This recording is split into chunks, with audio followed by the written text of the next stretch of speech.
and to understand enough about the Constitution to the extent that I'm the one that's supposed to make a decision or at least get a vote.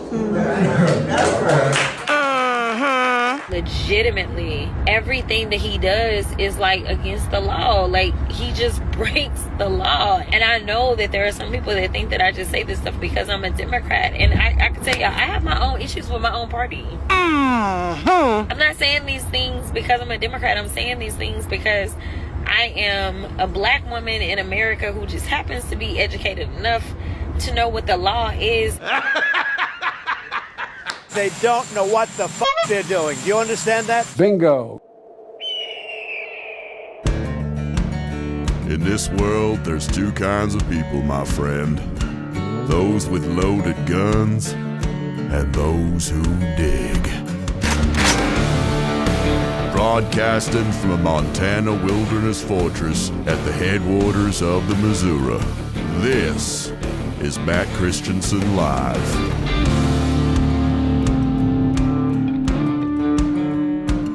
Hello and welcome to the show. This is Matt Christiansen Live, a proud Duct Tape production for Wednesday, June 25th, 2025. Thank you for tuning in. Sitting shotgun tonight is our friend Joshy Boy. Welcome back. Hey. Nice jersey. Knigga. Thank you. There is, as you know, there's big news for Noah Knigga Nation, which we'll get to momentarily. Right up top, of course. There's no news more important than that going on. Or maybe. But I bury the lead, all right? That's what I do. Yeah. Otherwise in the news tonight, a Muslim communist, Zoran Mamdani, whose name I will say a million different ways tonight, assuredly. I'm not even trying. I confuse the guy's name every time I say it. He stuns former Governor Andrew Cuomo in the New York City Democratic mayoral primary. Is anybody going to stop him before he becomes mayor of the country's biggest city in the fall? There's really only one path for that to happen. Otherwise, we will have a legitimate Muslim communist running New York City come fall. So look forward to that. Jack LaSoda, a.k.a. Ziz. Remember Ziz? Yes, I do remember Ziz. I don't remember that front name, though. The infamous leader of the Zizian transgender murder cult, responsible for numerous deaths across the country in recent years. He's finally been indicted by the feds, though still not for crimes related to the actual killing. So what's taking so long? It's a very curious case. The Israel-Iran ceasefire appears to be holding for now. As you heard in the intro, the Waffle House representative Jasmine Crockett is hollering for a return of war-making power to Congress. We'll get into that. Plus, we'll take calls and emails. If you'd like to call the show, you can use the Discord server linked in the description. There are instructions and help available on the server. We'll catch up with your Superchats as well. Speaking of, hey, if you enjoy the show, please consider supporting the show. You can do that one time or recurring for as little as $1 a month over on my website, mattchristiansenmedia.com/support. Support for the show not only helps me sustain, but it pays the people who make the show possible. There are perks available for your support as well, or you can check out the merch store. There are lots of great designs for t-shirts and mugs and more. Likewise, merch sales help not only my operation, but they support the designers who make these designs, all of whom are listeners of this stream. mattchristiansenmedia.com/shop. Find both of those links right there on the homepage, mattchristiansenmedia.com or mattis.gay, if you can't spell my confusing name. I'm going to say hello to our featured listener-owned business for the evening.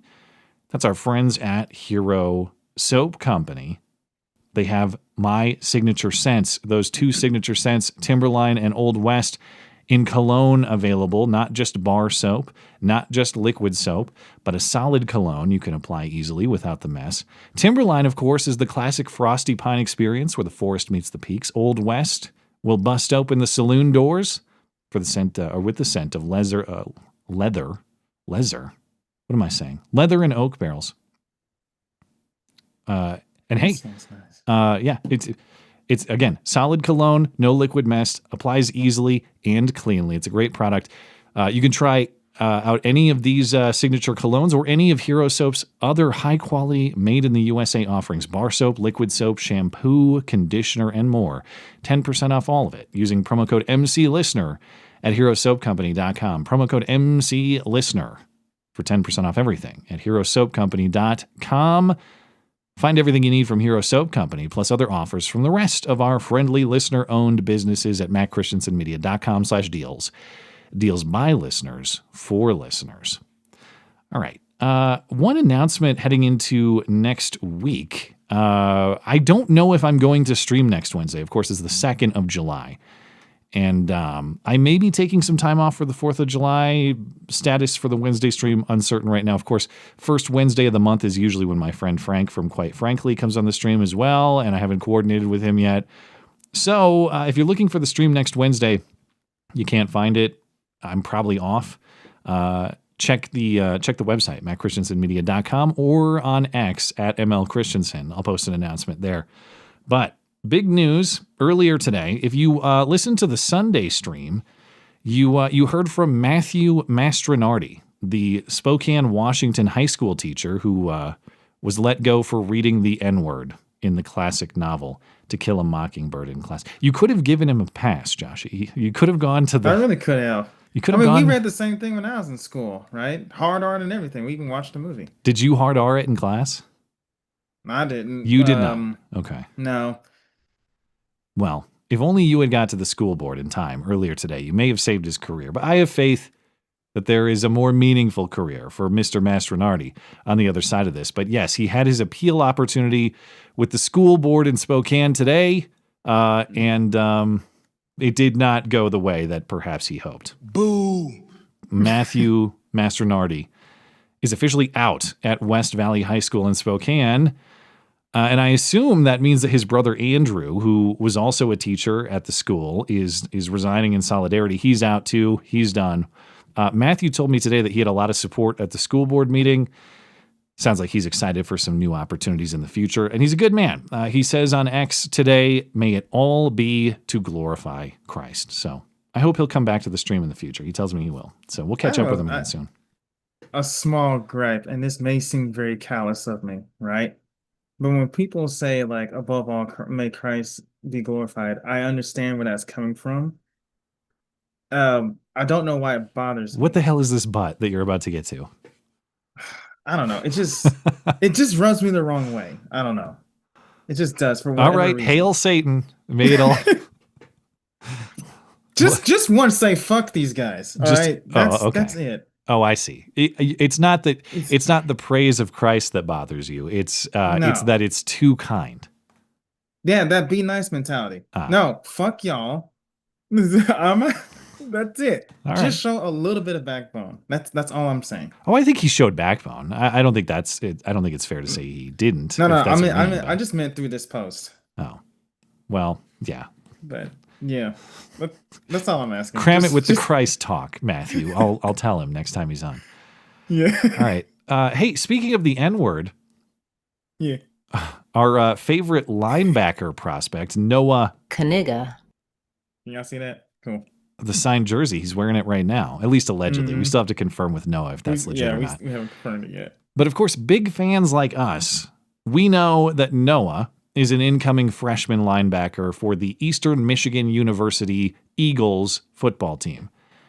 And my sources say that Noah arrived on campus for the start of football practice this week. It looks like Noah's teammates are very excited to have him.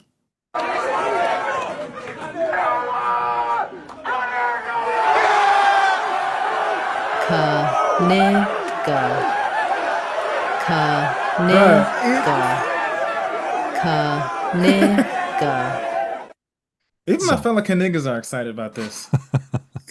Remember, it's Knigga, he insists. But it's Knigga. We're all going to say Knigga. Yeah, you have to. All right. There's no E in that, though. I get it. You can't convince me that it was not originally Knigga and the family changed it to Knigga due to political pressures. That's what happened. So it's Knigga. Sorry, I know it's not my family. I know I don't get to decide how the name is pronounced. It's Knigga, okay? It just is. It's Knigga. But it's an English name, so I don't know what the origin is. Where did that come from?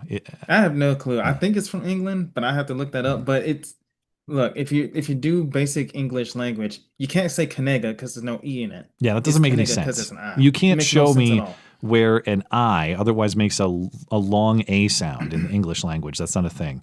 So Noah, we're big fans here. You be thankful that K in your name is not silent. Knigga. Unclear when our friend Noah will see the field. And, of course, ruin some play-by-play guy's career. That's what we're hoping for. But the Eastern Michigan University Kniggas kick off the football season against the Texas State University Bobcats in San Marcos, Texas on August 30th. So look forward to that. Now, I didn't hear about this till earlier today. It's already over. Our friends at Wired, they're not our friends, but alleged journalists at Wired broke the story. You remember Big Balls, right? Quick refresher, just in case I'm retarded. Big Balls. Big Balls was the nickname of a Doge employee, a 19-year-old Doge employee who was uncovered by other reporters at Wired. And there was a big controversy, not just with Doge eliminating government spending, wasteful government spending, but it was being done, at least in part, by this 19-year-old who had nicknamed himself Big Balls. I remember that now. He is 19-year-old technologist Edward Korestein, and he's out, according to Wired. He no longer works for the federal government. He has resigned from Elon Musk's Department of Government Efficiency, or DOGE, this according to an anonymous White House source with knowledge speaking with Wired. The source says he resigned on Monday. I would say you should distrust anonymous sources with knowledge, but there's some substance to it. They're saying his Google Workspace account with the General Services Administration is no longer active. So that's, I think it's legit. He just became a full-time government employee in May, but he's already out. So here's hoping that Big Balls is on to bigger and better balls, bigger and better things, like our friend Matthew Mastronardi as well. Anyway. I don't know if Big Balls praised Christ when he left. I don't know if you need to hold him accountable for that. I have a little more respect for Big Balls, okay? You have more respect? Right? What are you doing? First of all, you're creating soundboard submissions. Second of all, you have more respect for what is the...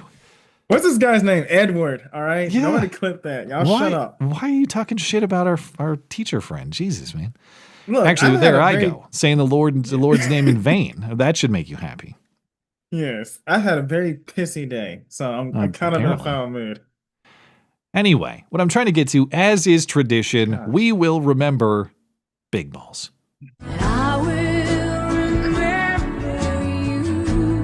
Big balls. The big balls, kid. Big balls, because who among us doesn't feel better about big balls? Big balls, so that would be one way that we could refer to him. I could make a joke that's probably why he was hired for all this ridiculous nonsense. Bingo. Now that the national divorce is happening, who's going to get big balls? I'm worried about him in the divorce. The children always get caught in the middle. You know, if he's out there, I just want him to know we're rooting for him. Actually, I hope and I bet that Big Balls worked long enough in the federal government to get a very comfortable retirement. He has an awesome pension now. So he's already at 19 years old, he's already comfortably retired by virtue of working for the federal government for all of a few months. That's what happened to Big Balls, I think. But yeah. We'll see. If he makes himself available, perhaps we can talk to him sometime.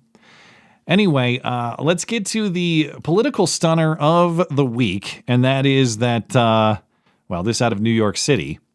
Last night, former Governor Andrew Cuomo, who recall was ousted as governor in 2021 for apparently giving too many titty twisters around the office, which gave rise to Kathy Hochul becoming governor of New York. That was the one titty not twisted, was Kathy Hochul, and she became governor. Well, Andrew Cuomo is trying to revive his political career by running for mayor of New York City, and he was widely considered the favorite, as far as I understand.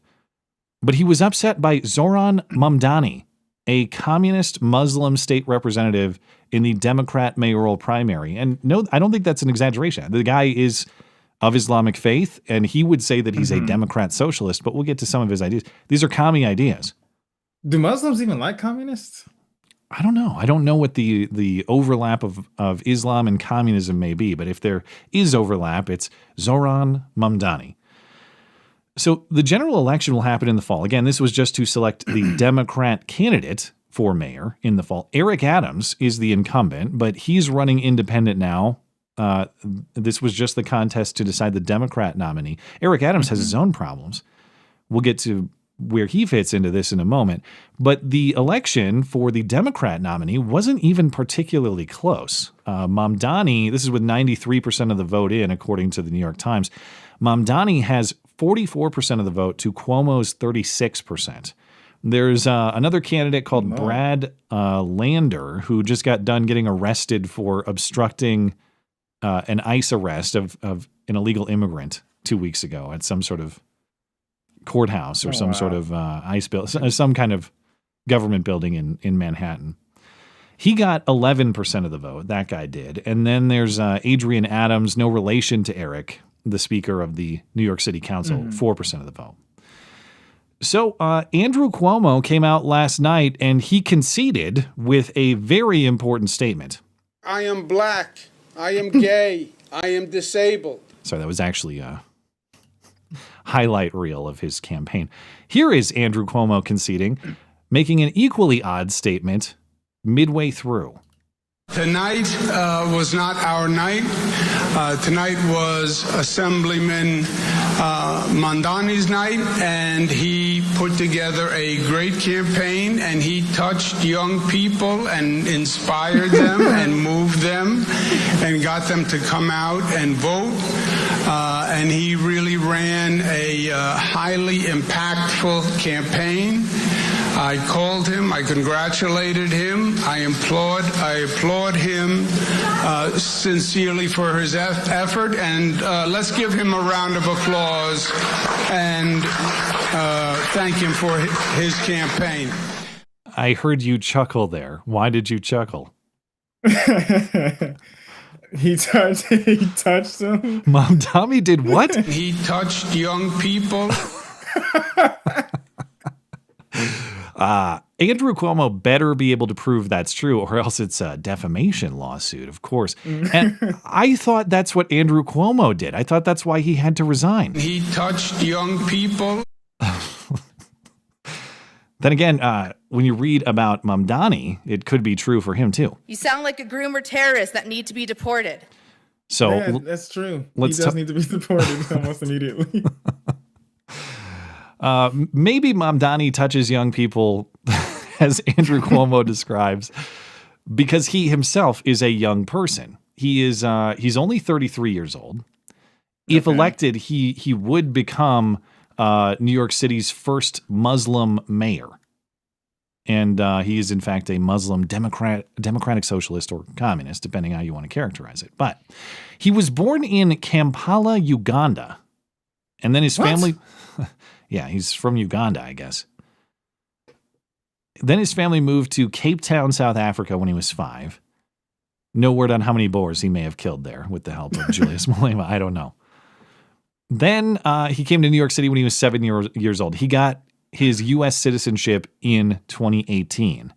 And his dad was or is, I think his dad's still alive, an acclaimed Marxist scholar, Mahmoud Mamdani. And again, Mamdani prefers the term democratic socialist to communist. It's the political philosophy he embraced. He embraced through Bernie Sanders in 2016. So the same thing with Bernie Sanders. I'm not a communist. I'm a democratic socialist. Yeah, that's what I said, a communist. Yeah, I'm a democratic thief. I'm a democratic murderer. It's very different. So what are some of Mamdani's? I always say Mamdami. Is it Mamdani? It's Mamdani. Yeah. Mamdani. Okay. So some of his policy positions include he wants $30 an hour minimum wage by 2030.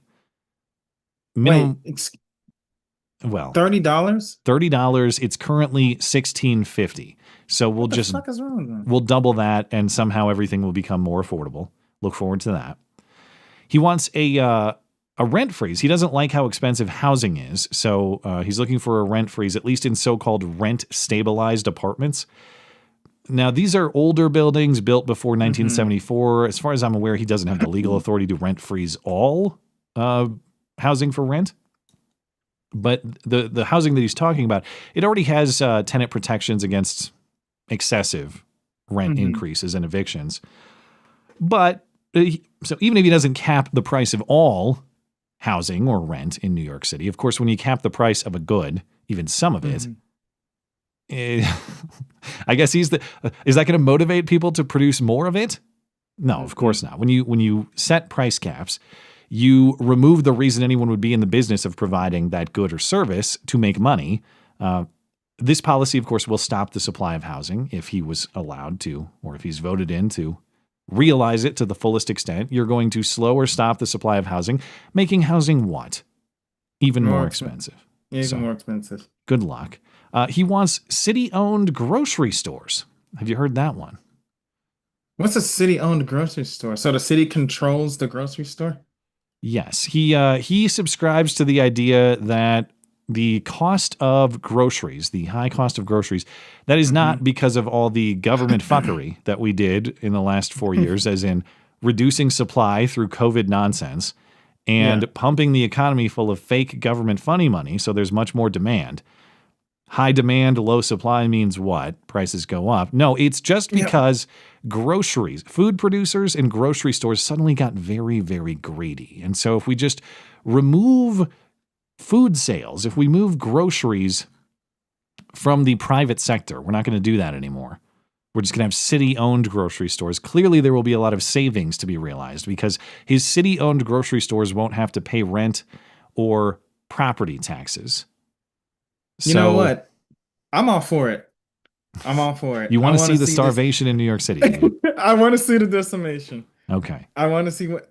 I know I'm being evil tonight, but I want this dude to win, and I just want to see how it plays out. It's like a fun experiment, right? We have to build a wall around New York City first, though. Once you vote for him, you have to stay there. Yeah, you have to stay there, and I just want to see the devastation. The so-called excessive profit that motivates him to want these city-owned grocery stores is generally around 1 to 2% in the grocery sector. So there's really not a lot of profit to be eliminated, but he thinks he's going to do it.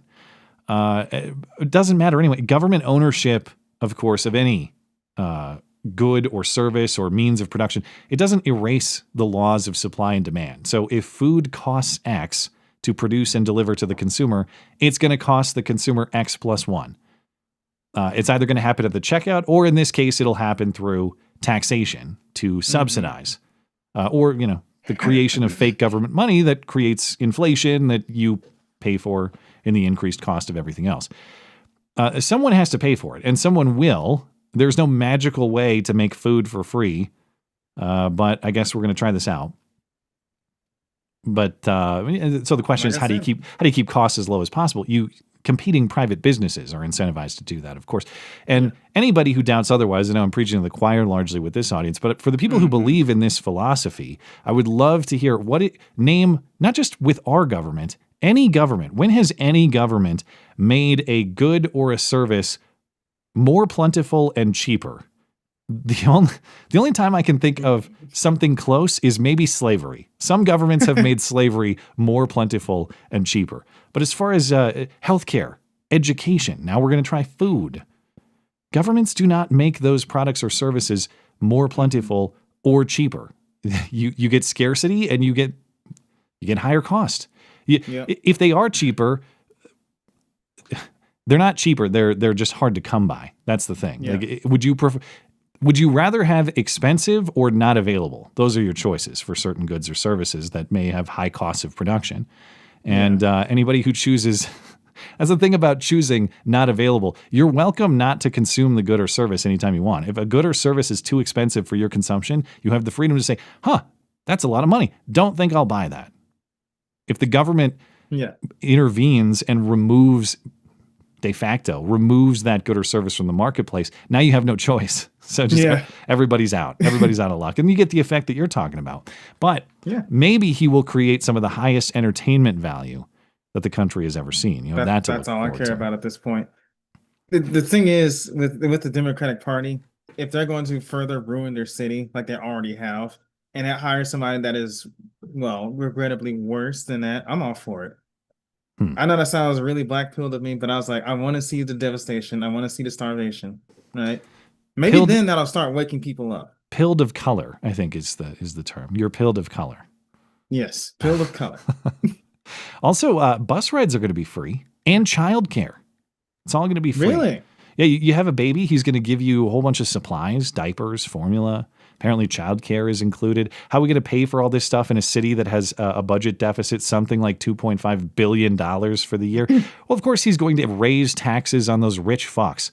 That's what we're going to do. We're going to make sure that those rich fucks can't be landlords anymore, and we're going to raise their taxes. He's the one who needs the wall. Talk about the wall that we're going to build to enjoy the entertainment factor of these people suffering the fate that they voted for. His tax plan would require a wall because people who actually produce, people who provide value, they're just going to leave. Yeah, and up and leave. Then what do you have? You have nobody producing anything and a whole bunch of takers left over fighting for scraps. So good luck. What? You know what this reminds me of? So you remember way long ago, back in the days of yore, that a whole bunch of blacks decided that we need our own black states, like take Georgia. I can't remember what other states they had, but they wanted their own states and be separated from the United States, right? And at first I was against this idea because I thought, well, I don't want my people to be devastated like that. I mean, it's only going to last a couple You don't want weeks. the devastation of living amongst each other? Is that what you're saying? Yes. Right.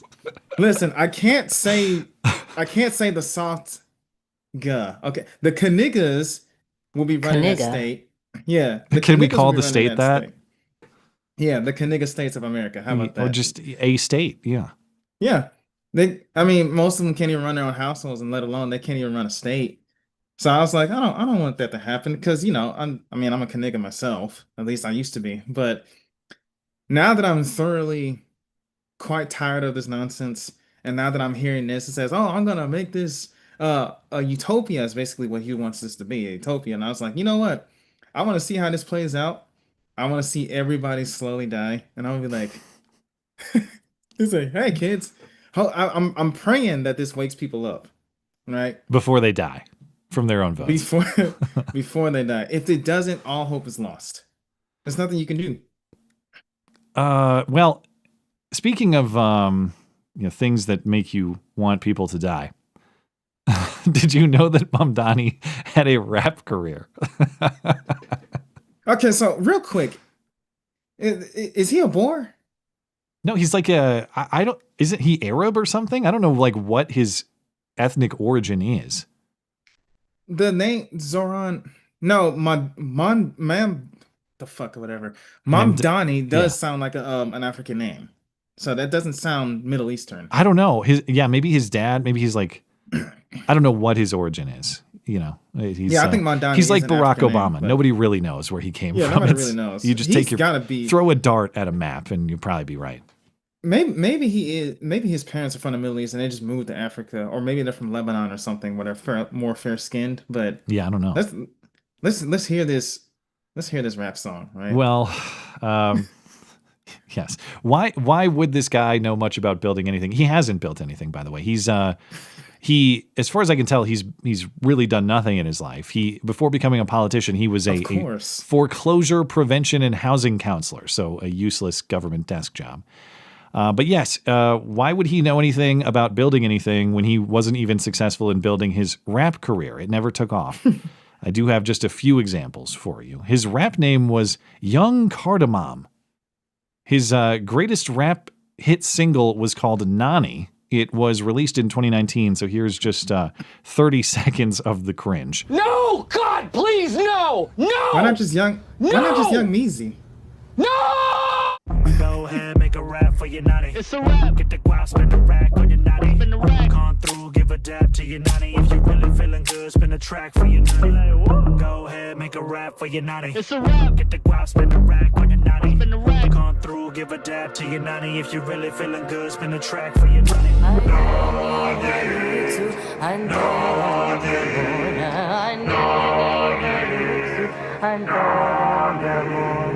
I hate you all. Die, die, die.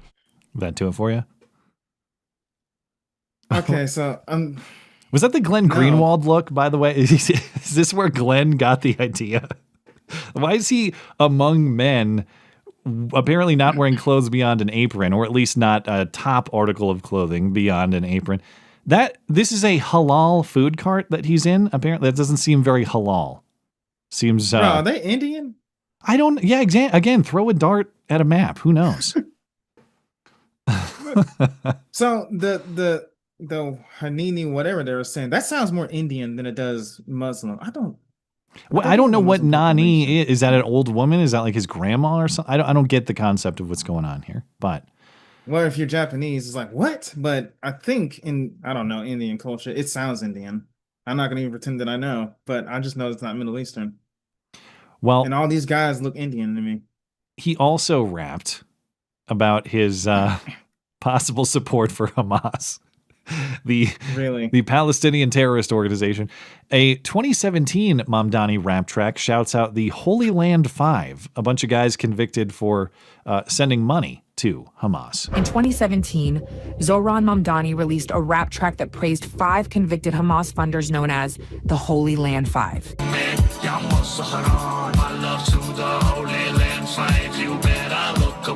Mamdani says, look him up. So we did. These 5 men were convicted of funneling over $12 million to Hamas, a U.S. designated terrorist organization. Just a gay, muzzy terrorist.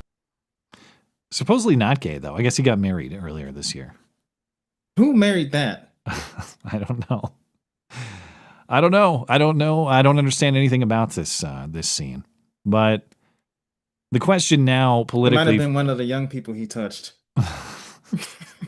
He touched young people. He is famous for that. Never forget. Thank you, Andrew. The political question is, can Mamdani be stopped? Of course, the Democrat pick to run for mayor in New York City is presumed to be the winner in the fall. The Republican, I don't even remember his name, and frankly, it doesn't matter because he needs to get out of the race immediately. He has no chance. This year, though, there's a wild card with Eric Adams. Eric Adams being the incumbent, and he's running as an independent. Adams, of course, has his own problems. He's had corruption charges that were dropped and legal problems. Andrew Cuomo, maybe he could still touch some young people because he might run as an independent as well. He hasn't ruled that option out. For Mamdani to be defeated, these various groups, and by that, the various groups, I mean Republicans, whatever sane Democrats, not communist Democrats, maybe left in New York City, independents, they all have to get together and unite behind a candidate. And for that to happen, there's going to have to be consolidation here. So Cuomo, Adams, the Republican, they all have to get together and talk and decide who's going to be the guy to challenge this dude. And of course, there's a pretty broad ideological range there. Mm-hmm. Like, will everybody just get together to vote for not that gay muzzy terrorist? Maybe. Are there enough votes for that in New York City? Or, I don't know. Was the prophecy of 9/11 now fulfilled? But the city has finally been defeated by gay muzzy terrorists. I don't know. But it's hard to say how this will play out. I'm not keen on New York City politics to tell you, like, oh, these groups will for sure get together and stop this. I mean, you try to take the clown, assuming this happens, you try to take the clown pill and I guess preserve the ability to chuckle at this happening in the fall. Like you're saying, hey, it's going to be a show. Sure, our biggest city in the country, like the city that's supposed to unite our commitment to American values, may now have descended into Muslim communism. But okay, I guess we're all supposed to say, well, that's fine, and that's what our country's all about, you know. Look, whatever brings us closer to monarchy. Okay. Well, this is all that 4D chess. Like, look, let us just let these people have free reign, let this guy win, let him destroy whatever's left of New York City, and then people will finally realize is that this is what voting has gotten us. Just no more voting. That's really the problem. Yeah, just no more voting. No more voting at all. Regardless of who may be. No more infidels either. Yeah. All right. Well, that's all we have. That's all I have on the New York City mayoral race for now. I'm sure we'll be following it later in the year. But I have news in the transgender murder cult, the Zizian cult. Pictures. Yeah, what exactly are we looking at here? We're looking at, on the left, I guess, is that, I don't know if this Michelle Zajko, as we talked about when this story was developing over the winter, I think that's just a woman who claims to be a woman. I don't know if there's even a trans angle with her. And then we have Ziz, who, well, nobody really knows. It's like, where is Mamdani from? Nobody really knows. You look in the reporting. You know how Kilmar Abrego Garcia is Maryland father?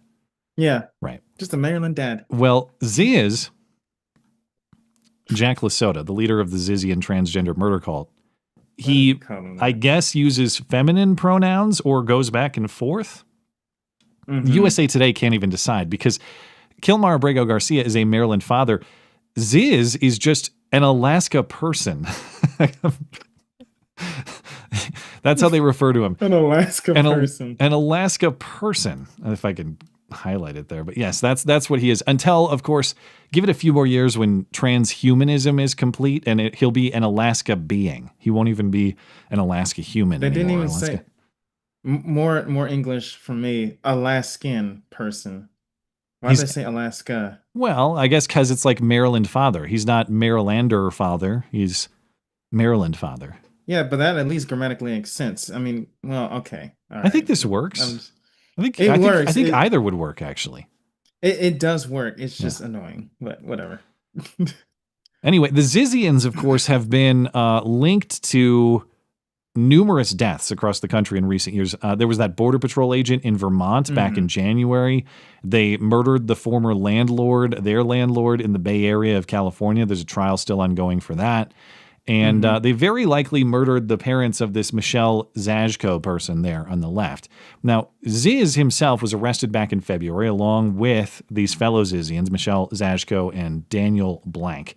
And then this was after Ziz had faked his own death and been on the run for quite some time. Federal prosecutors have not yet been able to link Ziz himself to all of these killings, but as of Friday, they do have a Ziz announcement. Ladies and gentlemen, we got him. They have a charge against Ziz, not the charge for running what was effectively a terrorist organization, or at least a mass murder organization. All right, what's the charge? Jack Lasota, a.k.a. Ziz, is now charged with possessing guns as a fugitive. He had a .50 caliber rifle and several handguns while on the run. For that, he faces up to 15 years in federal prison. But even these charges seem very weak. And it seems like you would have to add to the story, and maybe prosecutors are still working on it. If he's a fugitive in possession of guns, what is he a fugitive from? What is the reason that he's a fugitive? Aren't there other crimes or other charges that are still necessary for him to be a fugitive? And I'm going to assume that prosecutors are still building that case, and maybe it's complicated because Ziz's name changes every 5 seconds, and so does his gender, and so he's just a person with... I think there's like a million different names listed in this article that he goes by. So I just don't understand how this would be complicated. Is it because he keeps changing his identity all the time? I would assume that you got to bring the right charges too. As far as we know, Ziz himself didn't kill any of these people. And in fact, I don't think they've brought any charges for the people who supposedly did, like in the case of Zajko's parents. So big part of prosecution is picking the right charge and making sure it's a charge that you can prove. The problem is if it's a complicated case that takes a lot of time to figure out what charge is appropriate to gather all the evidence, you still have to have charges sufficient to hold this guy, and they have been holding him since his arrest in February. He also has some Maryland trespassing charge because they were busted on some guy's property in Maryland back in February. So I guess what's going on here is they know they have him on some gun charge. They can use the gun charge as a way to keep him detained while they work on more serious charges, is what I would assume. But he has been held without bail since February, so it's been a long time. And then he's got whatever's going on with the trespassing in Maryland. But slowly but surely, the Ziz murder cult is being brought to justice. Or maybe soon they'll be out on the streets with Kilmar. Although because Kilmar apparently is going to be released from one form of federal custody because the judge doesn't think it's necessary to detain him until he's tried for his human trafficking charges. It sounds like he's going to be potentially arrested by ICE tomorrow. So he's back in the country. Yeah, they brought him back and hit him with human trafficking charges because he was driving illegal immigrants all across the country. Yeah. And so, but now a judge says, well, you can't hold him pending trial. So he's going to get released by the federal criminal court and then arrested by ICE. So what was all that bullshit about the Salvadoran president saying that he's never leaving this country?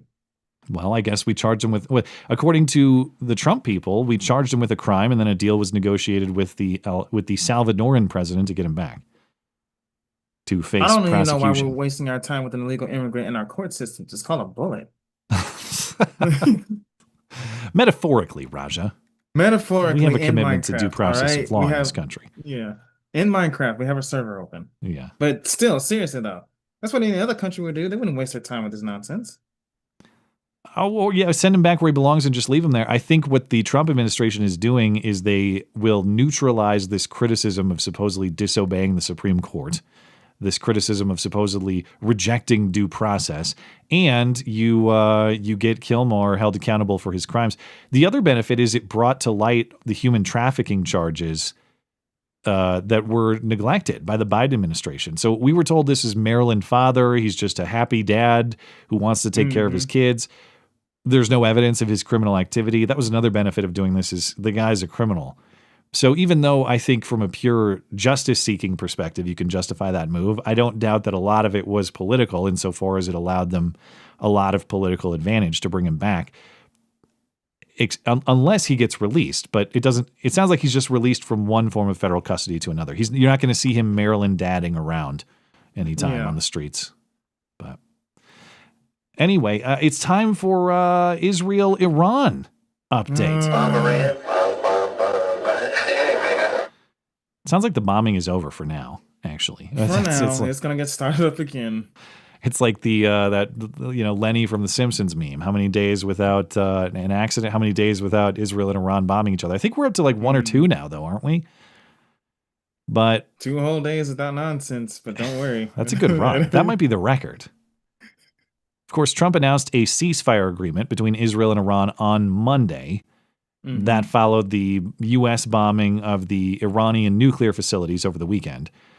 And there were claims when Trump announced this that Iran didn't actually agree to it, and then everybody did agree to it, but both Israel and Iran were sending rockets and bombs at each other beyond the deadline, which really pissed Trump off. And then, but it created, I think, one of the instant classic moments of his second term.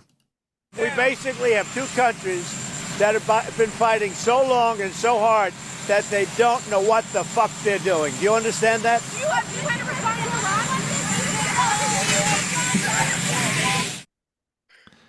like this? First of all, great submission for the soundboard. They don't know what the fuck they're doing. Almost as good as. He touched young people.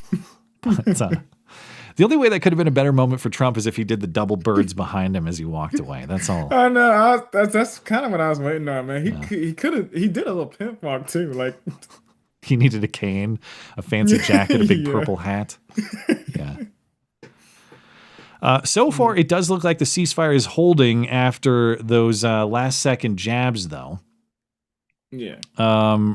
Restrictions on movement in Israel have lifted. Shops and restaurants are open. Israel's main airport is back open for commercial flights. The damage at the Iranian nuclear sites bombed over the weekend remains unknown, at least officially.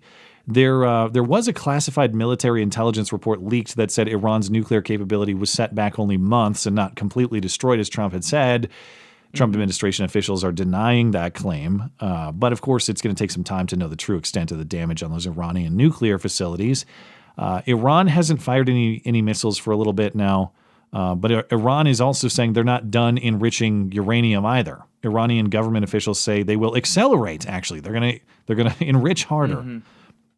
The question remains after the bombing, though, how capable of enrichment are they actually now? We don't necessarily know. My question is, why would they announce that? They do a lot of posturing to try to look tough for their people. Look what they did with the missiles sent at the U.S. Air Base in Qatar, where they inform people, hey, those missiles are incoming. Yeah, or Qatar, depending on whatever you're. Yes, Qatar. All right, you want Qatar. Thank you. I like Qatar, but it's my show. It's caramel too. All right, fine. And it's also it's also how did I forget the word? Epitome. Yeah, it's also epitome on this show. Don't forget that. Anyway, they sent missiles at Qatar, and they were shot down because there was advanced warning, and it was just a posturing move. It's like a save face move. Look how big and tough we are. The Iranian government officials say a lot of that stuff all the time, probably doing the same thing with nuclear enrichment. Or maybe not. I mean, maybe they still can enrich uranium, and maybe they are more nuclear capable than we realize. It's possible. Yeah. But as far as Iran's retaliation, there were reports that Iran's parliament had decided to close the Strait of Hormuz. We talked about that on Sunday. Of course, the waterway that connects Iran south, or the waterway that is to Iran south, rather, that connects Middle Eastern countries to the ocean. If they did that, that would disrupt oil supplies. So far, that has not happened, though. And now you have Congress considering restricting Trump's war powers. The fight is whether, I would say on principle, constitutionally, whether the president has too much authority to bomb a country at will like this and whether that will continue. But actually what they're considering is a resolution that is very specific to just this context. It would require congressional approval before Trump can engage in any further hostilities in Iran. So it's not even a broad principle thing. It's like, hey, you specifically, don't do that specific thing anymore. Yeah. So that's a little less satisfying to someone like me who has some concerns on principle about what's going on around here. But of course, I'm not going to look to Democrats to realize them.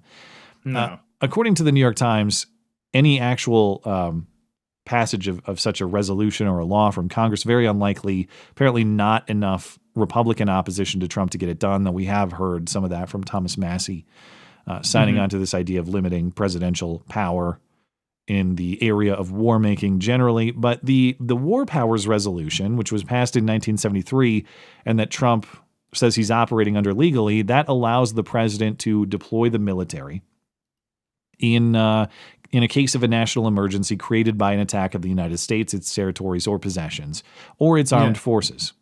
So in such circumstances, that deployment can continue for up to 60 days, plus a further 30-day withdrawal period without congressional approval. Now, was this the sort of emergency that the law requires? Debatable. But hey, if Congress doesn't want broad presidential war-making power, they should consider revoking such a thing. They maybe shouldn't sign over broad presidential war-making power. And I generally agree that Congress should take back a lot of its constitutional authority that has just been punted to the president over the years. However, that move comes with a cost too. For example, it gives power to people like Jasmine Crockett, the congresswoman for Waffle House. Jasmine Crockett is not happy that her constitutional authority individually has been undermined. And she says this week, among other things, that that war is her fucking decision. War is my fucking decision. That's what she said to a crowd. That was a terrible Jasmine impression. Yeah, that hairstyle is your war right now. What? Well, is that a weave or is that real? That's gotta be weave. Okay. Most black chicks wear weave in their hair. Something I actually hate. Well, and because whenever they get in fights, it's the measure of the severity of the fight is how many weaves were ripped off. Yeah. But yes, war making is Jasmine Crockett's fucking decision, and Trump should have hollered at her and the rest of Congress before bombing Iran. And of course, she comes from the most educated demographic, as she has explained to us, the most educated demographic, black women. She knows the legally correct take. So here is Jasmine Crockett, of course, speaking very authentically about this important issue.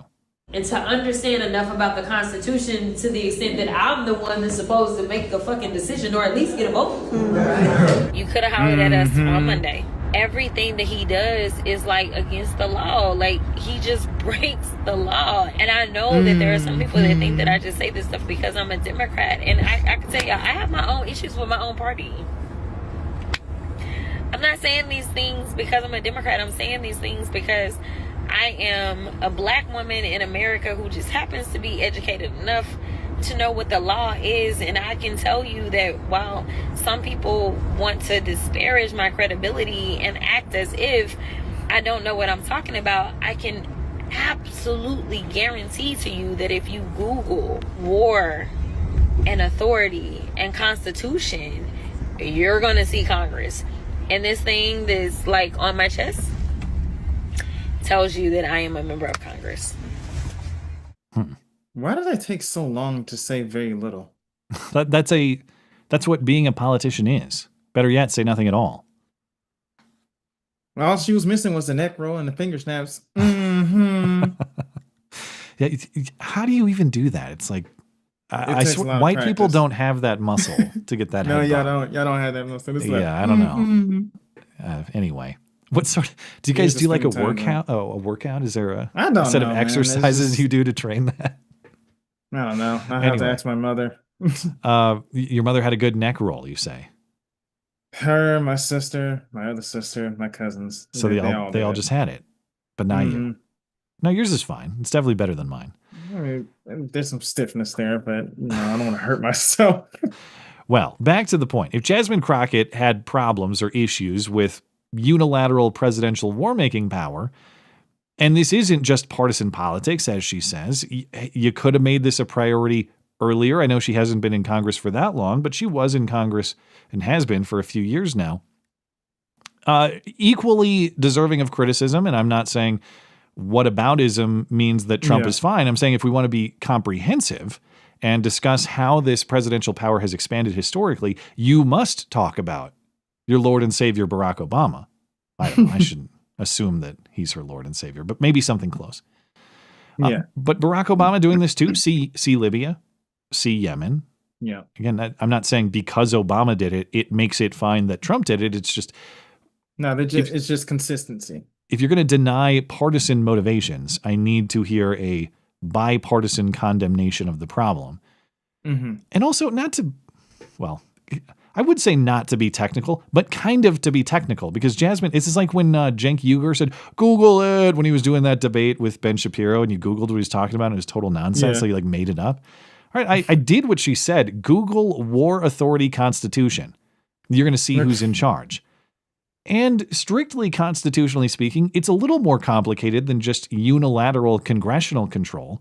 Mm-hmm. If you do what she asked, you Google that phrase, War Authority Constitution, you're going to get an answer that tells you that war power is actually divided constitutionally, which is true.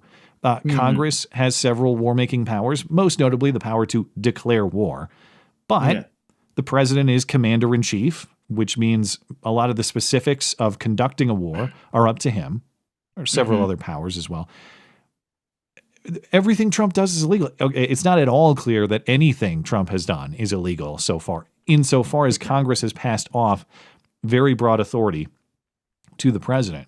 So if Congress wants that power back, well, they should just take it back. But that doesn't mean that the Trump activity is illegal. Anyway, I need to translate that into the highly educated Jasmine Crockett native holla language. It's not against the law, ho. Fuck you. It's not necessarily, although I might agree with her generally that we ought to maybe revise some law on this. Yeah. This sounds very close to the old Roman system. What was that? So, for example, you're aware of the word dictator, right? I've heard it uttered, yes. Yes. When dictator actually came from the Romans, is usually that person, they passed that to do all military stuff, especially during times of crisis. So it sounds like this law that's been passed is kind of similar to that. They're just kind of like, okay, we're going to war, we're dealing with war stuff, let's just pass that off to the president. And then when the war is over, we kind of just reel that power back. That sounds like what's going on here. So yeah, maybe. Although a lot of the powers are more broad than just specific conflict, you know? Yeah. But anyway, last thing on international politics and international relations. But of course, it is not just Israel and Iran. It's what's going on with Trump and NATO right now, because Trump is at the NATO summit in the Netherlands this week, or he was. I think he's either back or he's on his way back right now. Apparently, Trump has convinced European NATO members, and I guess Canada too. I don't know what Canada was paying previously, but everybody's got to pay 5% of their GDP to the alliance. Now, this has a lot of asterisks on it, but the target is for, well, the first asterisk is it's not tomorrow. It's by 2035. So in the next decade, all these other NATO members are supposed to pay the equivalent of 5% of their GDP either to their own defense systems domestically or to the alliance for collective defense. But that's another asterisk. Like, they don't necessarily have to pay money to the alliance. They could beef up their own defense and still qualify. But I guess that's the nature of NATO. Like, if all the countries have strong militaries and the pact is that if one country is attacked, they all defend, well, then I guess some tiny European countries' defense resources are also your defense resources. But and of course, what Europe spends defending itself, theoretically, we in the U.S. don't have to spend. Theoretically, is a word doing a lot of work there. But this agreement, the other big asterisk, the agreement now includes a whole bunch of other categories of spending that previously were not considered defense spending. So will countries actually spend more, or is there just new stuff? It's like COVID deaths. You know, people die from a motorcycle crash or getting hit by a hammer. That's a COVID death. Now, if they're buying like a ham sandwich for lunch, it's defense spending if the guy who eats it once, worked on a rocket or something like that. Is it real defense spending, or are we just expanding the definition of what defense spending actually is? Some of that going on. But the this is encouragement and another asterisk. The prior requirement for NATO membership was 2% of GDP. So we're more than doubling the requirement. The downside of that asterisk is that there were a lot of countries up until now, this was agreed to in 2014, so over a decade ago, a lot of countries aren't even paying the 2%. And what is the punishment? Are they kicked out of NATO? Is there any accountability for them? No, apparently not, at least not that I'm aware of. So this sounds like good news. I hope it is good news. I'm not trying to crap all over it. I just worry that there are a lot of qualifiers that maybe will make it not all that it's cracked up to be. Still movement in the right direction if you believe that the NATO alliance is the right direction. We're going to have a NATO alliance spending more than $1 trillion a year to common defense is going to be the end effect of this if it's realized.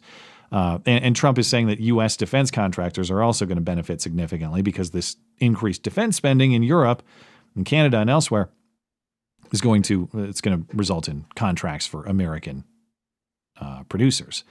But I don't think you can talk about this without asking the fair and I think good question. Do we need to belong to NATO? Is this critical to our country's defense? I don't think anybody should belong to NATO. I think everybody should just focus on their own sovereignty. That's just my take. Well, and even though I do think allies are important, you want to have friends in a dangerous world. Is it wise to have like automatic unconditional allies? Is that a smart thing to do? It's not. I don't know that I would. Even my good friends in my life, like I don't know that I would say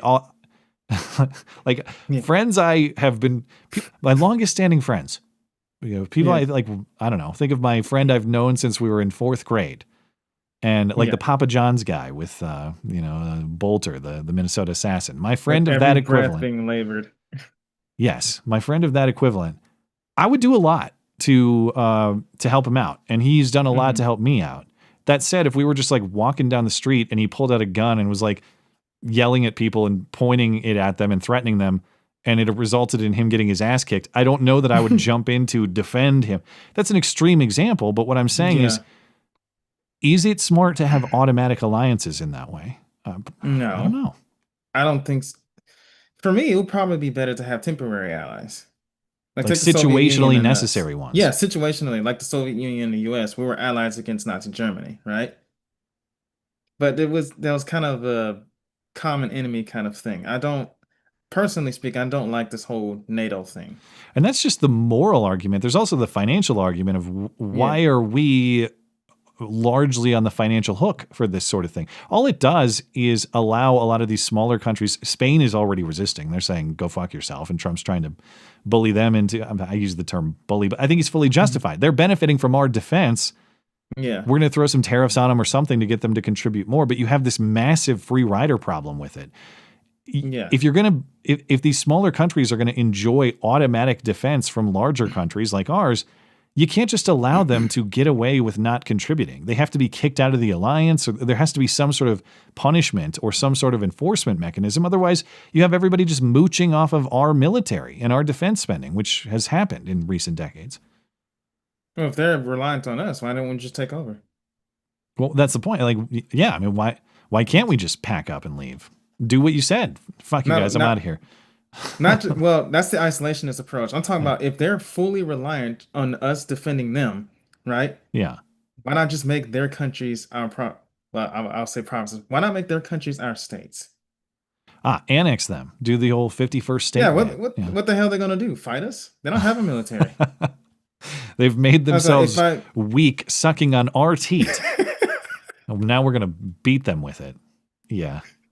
I'm like, if you require me to defend you, you basically do as I tell you, which is basically what Trump is doing. He's like, you do what I tell you, or I'm just going to beat you over the head. Yeah, well, some of that is going on here, although it's a little more kind than that. But we'll see if it gets a little tougher over the next decade, if these countries actually step up to contribute more to the alliance or to their own defense, which by extension is supposed to contribute to the alliance. But anyway, it's just past the top of the hour, so let's hop in to get to some of our callers. You ready for that? Yeah, man. All right. First up is Ratchet Republican. Ratchet Republican, hey, man. Oh, wait, I got to unmute myself. Hey, what's going on? We are well. What's going on with you? What's going on? I wanted to talk about the Mamdani candidacy. Yeah. And I find that I always tell people that evil always comes in the form of a cute smile, a wink, and pretty words telling you everything is free and that somebody else will pay for it. And I believe his vision of New York is running on grievance of America.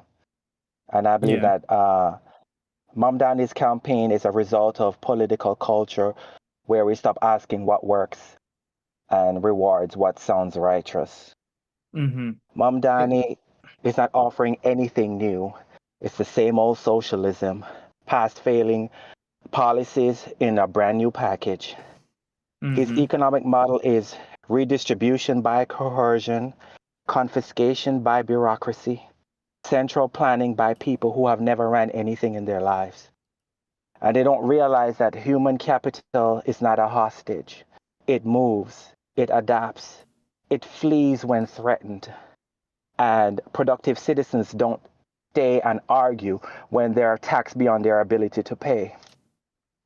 And what is pernicious about his candidacy is that he believes that poverty itself is used as evidence that capitalism has failed. This flips reality on its head. Poverty is not created by markets. It is the normal state of the world. Yeah.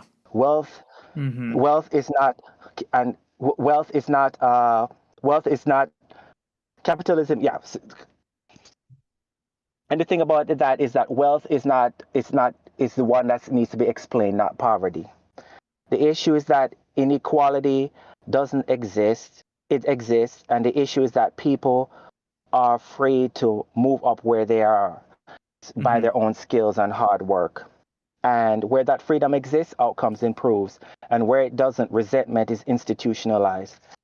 What he represents is not an economic justice between the rich and the poor, but resentment between the one who produces and the one who politicizes. His candidacy is not a response to what New York needs, but a reflection of what the city tolerates. Performative governance, economic illiteracy, and moral confusion, all wrapped up in the language of social justice. And in other words, you get the government you deserve.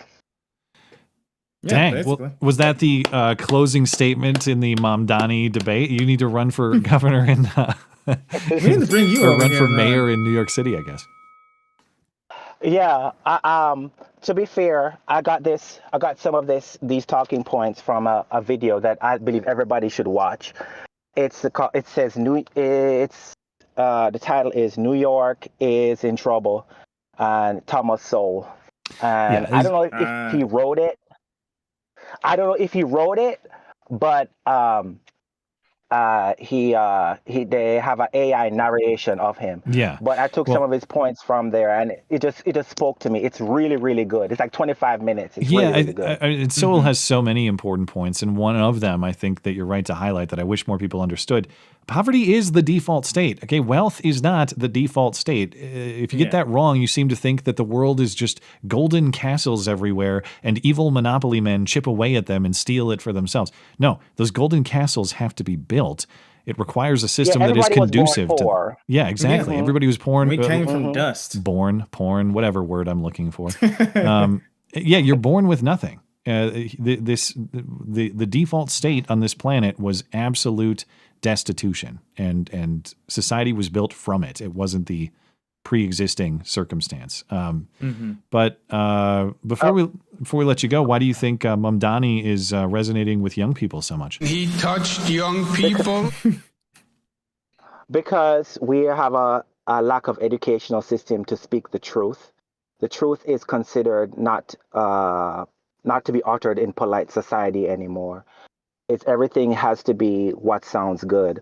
And I think, I was listening to an interview that they had with this white liberal, and, it's the white liberals that are the ones that are powering him. It's not the blacks.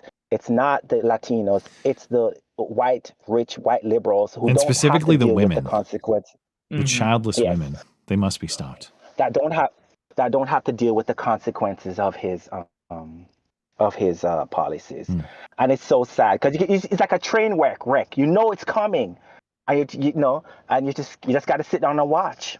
Well, get your popcorn because I think we're going to watch this one. It looks like it's going that way. But hey, thank you for calling in and for the thoughts. I appreciate it. No problem. Have a good night, man. Any other thoughts on the philosophy there before we take the next call? It's not even just. I mean, he is right. Evil does come in a beautiful form, right? But I don't even think it's just a lack of education, right? Some of these people do know. It's also about malice, jealousy, envy, and even complacency. If you're just given stuff, I've heard a Paul Harvey snippet one time. He says he'll take from those who have and give to those who want it, right? He was talking about Satan until ambition is eliminated. So that's part of the process. If you want something but don't want to work for it, you empower the guy who's going to take from those who have and just give it to you. Yeah, it's a. Wait, what was the phrasing there on ambition? Until ambition is eliminated, is that what it was? I don't know. Remember it word for word. They said, "I'll take from those who have and give to those who want it." Until he's. It's something about the elimination of the ambition. Yeah, well, but that's exactly the effect, and it all comes down to the baseline moral truth. Yeah, we are all individual owners of our own labor. Okay, that you want to talk about capitalism being immoral or something. Who owns your labor? We start with that premise. Do you own it? If so, are you not entitled to the fruits of it? If so, that's what we call free markets. Okay, that's what we call capitalism. If instead there's some sort of communal ownership of your labor, other people have the right to force you to work to make a thing or provide a service. That's what you're talking about. And not only is it morally unacceptable because that's slavery, it has the effect of killing ambition in exactly the way that you described. Why would I work hard to make anything cool when it is just going to be taken from me if I do because the community owns it? I don't own it. So it's an interesting way I've never heard it phrased that way. It eliminates ambition, but that's exactly the effect. And I encourage anybody to go look that up. Paul Harvey, If I Were the Devil. That's where I got it from. Well, Skull Duggar is up next. Skull Duggar, go ahead. Hey, how's it going? What is this? What's up, man? What's up, my Kniggas? Knigga. What's up, bro? I just got to give a real quick shout out to Ratchet Republican. That was fantastic, and I love the fact that we went from a Ratchet Democrat and Crockett to Ratchet Republican. That was a nice monkey barring. But anytime you're quoting Thomas Sowell, you're doing it right. Hard to argue with. he's spot on. This is the way that the Republic works is you get exactly the system that you demand work for you. So if this is what you want, this is what you will get. But it's on you at that point. You don't get to complain about the government that you put in place. Oh, they will. Give it. They will. Yeah. I mean, I'm in California, so I mean, I completely understand about. You need to leave. Stupid policies in place, and then doing nothing but complain about them, but then continuing to vote for those same stupid policies. It's maddening to watch. And not only that, the Californians who come over here, they try to change I'm from Tennessee. Everybody knows I'm from Knigga, right? We have some Californians here that complain about how we live. I mean, first of all, you came over here from the west to the south. We just live differently here. And if you don't like it, go back to California. They try to change everybody to be like them because they don't like how other people live. I'm sure Matt's got some stories about it too, and there's plenty of Californians that have gone to Montana recently, and from my understanding, they do the exact same thing there. Mainly, it's like places like Billings. They're going there. Oh no, they don't. If they're going to Billings, they're poor Californians. The rich ones are. No, I like Billings, but Billings is rougher. The really well-to-do Californians are moving into like Kalispell and Bozeman, and But anyway, why don't they want to go to the lesser fortunate neighborhoods and enrich them? Why not? Why don't they want to live right outside the Indian reservation? That's weird. Yeah, why don't they move in with the Kniggas since they love us so much? Any closing thoughts from you, Skulldugger?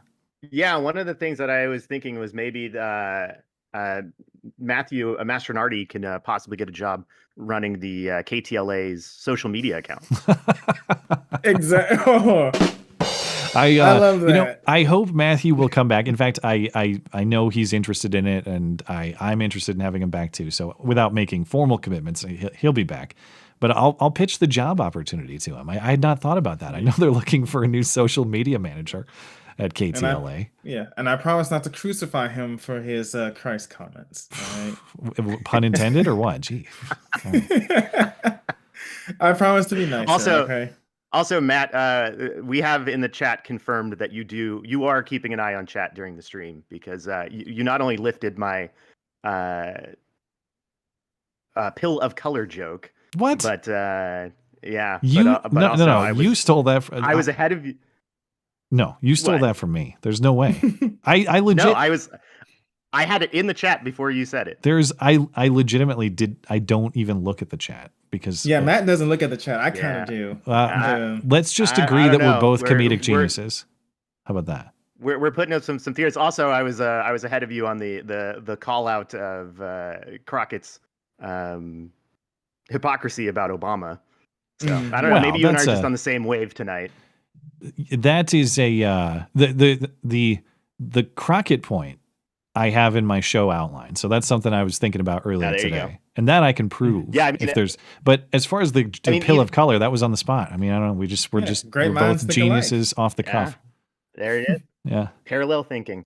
Just one thing about the Crockett thing, like especially the not calling out of like when Obama was doing military actions all over the place. I mean, specifically, there was no vote in Congress about Libya. There was no vote in Congress about Syria, and we were heavily involved in those conflicts. And I don't remember any Democrats saying a damn thing about it. That's because they didn't want to defy a Knigga in office. They'll be called racist and but then you look back at George W. Bush. You look back at George W. Bush, and as bad of things as everyone say about the conflicts that he put us into, he put those before Congress. Those were voted by both Afghanistan and Iraq were both voted by in Congress. But do you hear are these same Democrats now singing the praises of George W. Bush? They kind of do sometimes. You ever hear him make that point? Oh, I miss George W. Bush. He was an honorable man. Not specifically about this. They just do that when he's bashing Trump and when all of the Bush cronies are all bashing Trump now as well. Like his former speech writers and all that, they go hard after Trump. And so that's why they like that administration now. It has nothing to do with any of their policies or anything that they did. They'll still get on him for all those things. I haven't heard a single person praise Bush for not abusing war authorities like they're doing with Trump. Like they're not giving him credit for a quote unquote doing it the right way. So, all right, I said quick final thought. Get the hell out of here. sorry. Have a good night. All right, you too. Okay, last call is going to go to Tom. Tom, are you there? Hey, Tom. Hey, I'm here. Hey, Josh. How you doing? I'm all right. How are you? Are you in New Jersey? No, I'm not in New Jersey. I live in Tennessee. I'm from the South. He's the Knigga from Knigga. Right, you might be thinking of Matt Palumbo. He lives in New Jersey. Yeah, I'm thinking of Matt. I knew Matt was there, and then I thought there was somebody else that was also from New Jersey too. But anyway, so my 2-minute elevator talk here. Given that there is a God, what does God want or need from the human race? Are we just like NPCs in God's civilization game? They're supposed to just do our thing to make the world or God's simulation a better place? Is God giving us a chance to purify our base instincts out of our souls? If there is a God, then we probably have something like souls, or else the afterlife would be a lie. So that we want to join God's side in some cosmic good versus evil battle in the afterlife. I mean, I don't think either of those two things are really the reason, but what is a reasonable reason for the human race's existence, universe created by God?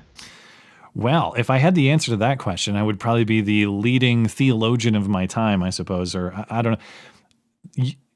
That is one of those questions, as I've gone down my own journey of faith, that is the question that you ultimately arrive at, and I think you have to accept on faith. What is the reason that we're here? What is our job while we're here?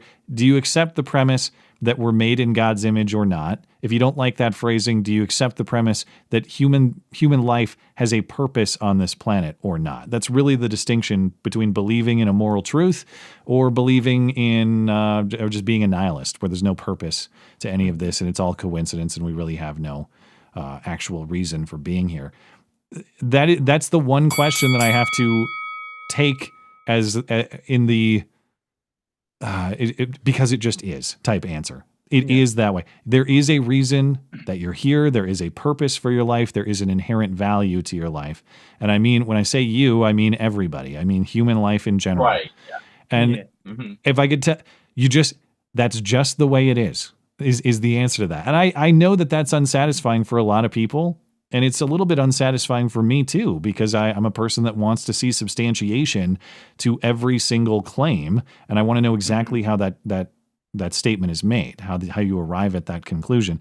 But the best I can offer is look around the world, observe the way people behave, listen to your own conscience about what's right and what's wrong. If you don't believe that human life has inherent purpose and value for its own sake, none of the behaviors we exhibit morally, none of the views we have about morality make any sense. Therefore, it must be true. At least that's the conclusion that I accept on a certain degree of faith, and I think you have to. That would be my answer. I will say that you can know God's purpose simply by reading the Bible. I know there's a lot of interpretations and everything. You can also participate in churches. Right now, kind of going through a transition of my own, but I'm kind of the opposite of Matt. I understand where Matt is coming from, but I'm more of the simplistic mind. Is that that's just the way it is, and I kind of just accept it like that. And it's like, why did God make all the planets round instead of square? Because that's just how He wanted it, right? There are certain things about God you cannot know. We can search all we want to, but you can't really know His mind, and no matter how much you search, no matter how much knowledge you try to get from it, it's just unknowable. So we can't always wrap our head around it, but we do get kind of who He is through the Bible, from both the Old Testament and the New Testament. So I would encourage you to at least read something in the Bible and see if you can gather something from that. Tom, I got to ask you your own question, since I assume there's a reason you bring it up. Well, I've become part of this philosophy discussion group at my wife's church, and they talk about stuff like that. And although we haven't discussed this specific question, we were talking about justice for a while. But I started believing way back when I was a teenager. Was like, you mean what happens to us in a few years of life determines what happens to us for the rest of eternity? It just doesn't seem right. So I was completely atheist for a long, long time, and now, I mean, I go to the Bible study group, and I've gotten some stuff from that. But I've read a lot of science fiction that is posited on what kind of things could happen after we die. I just haven't made any kind of decision. I tend to lean right now towards oblivion.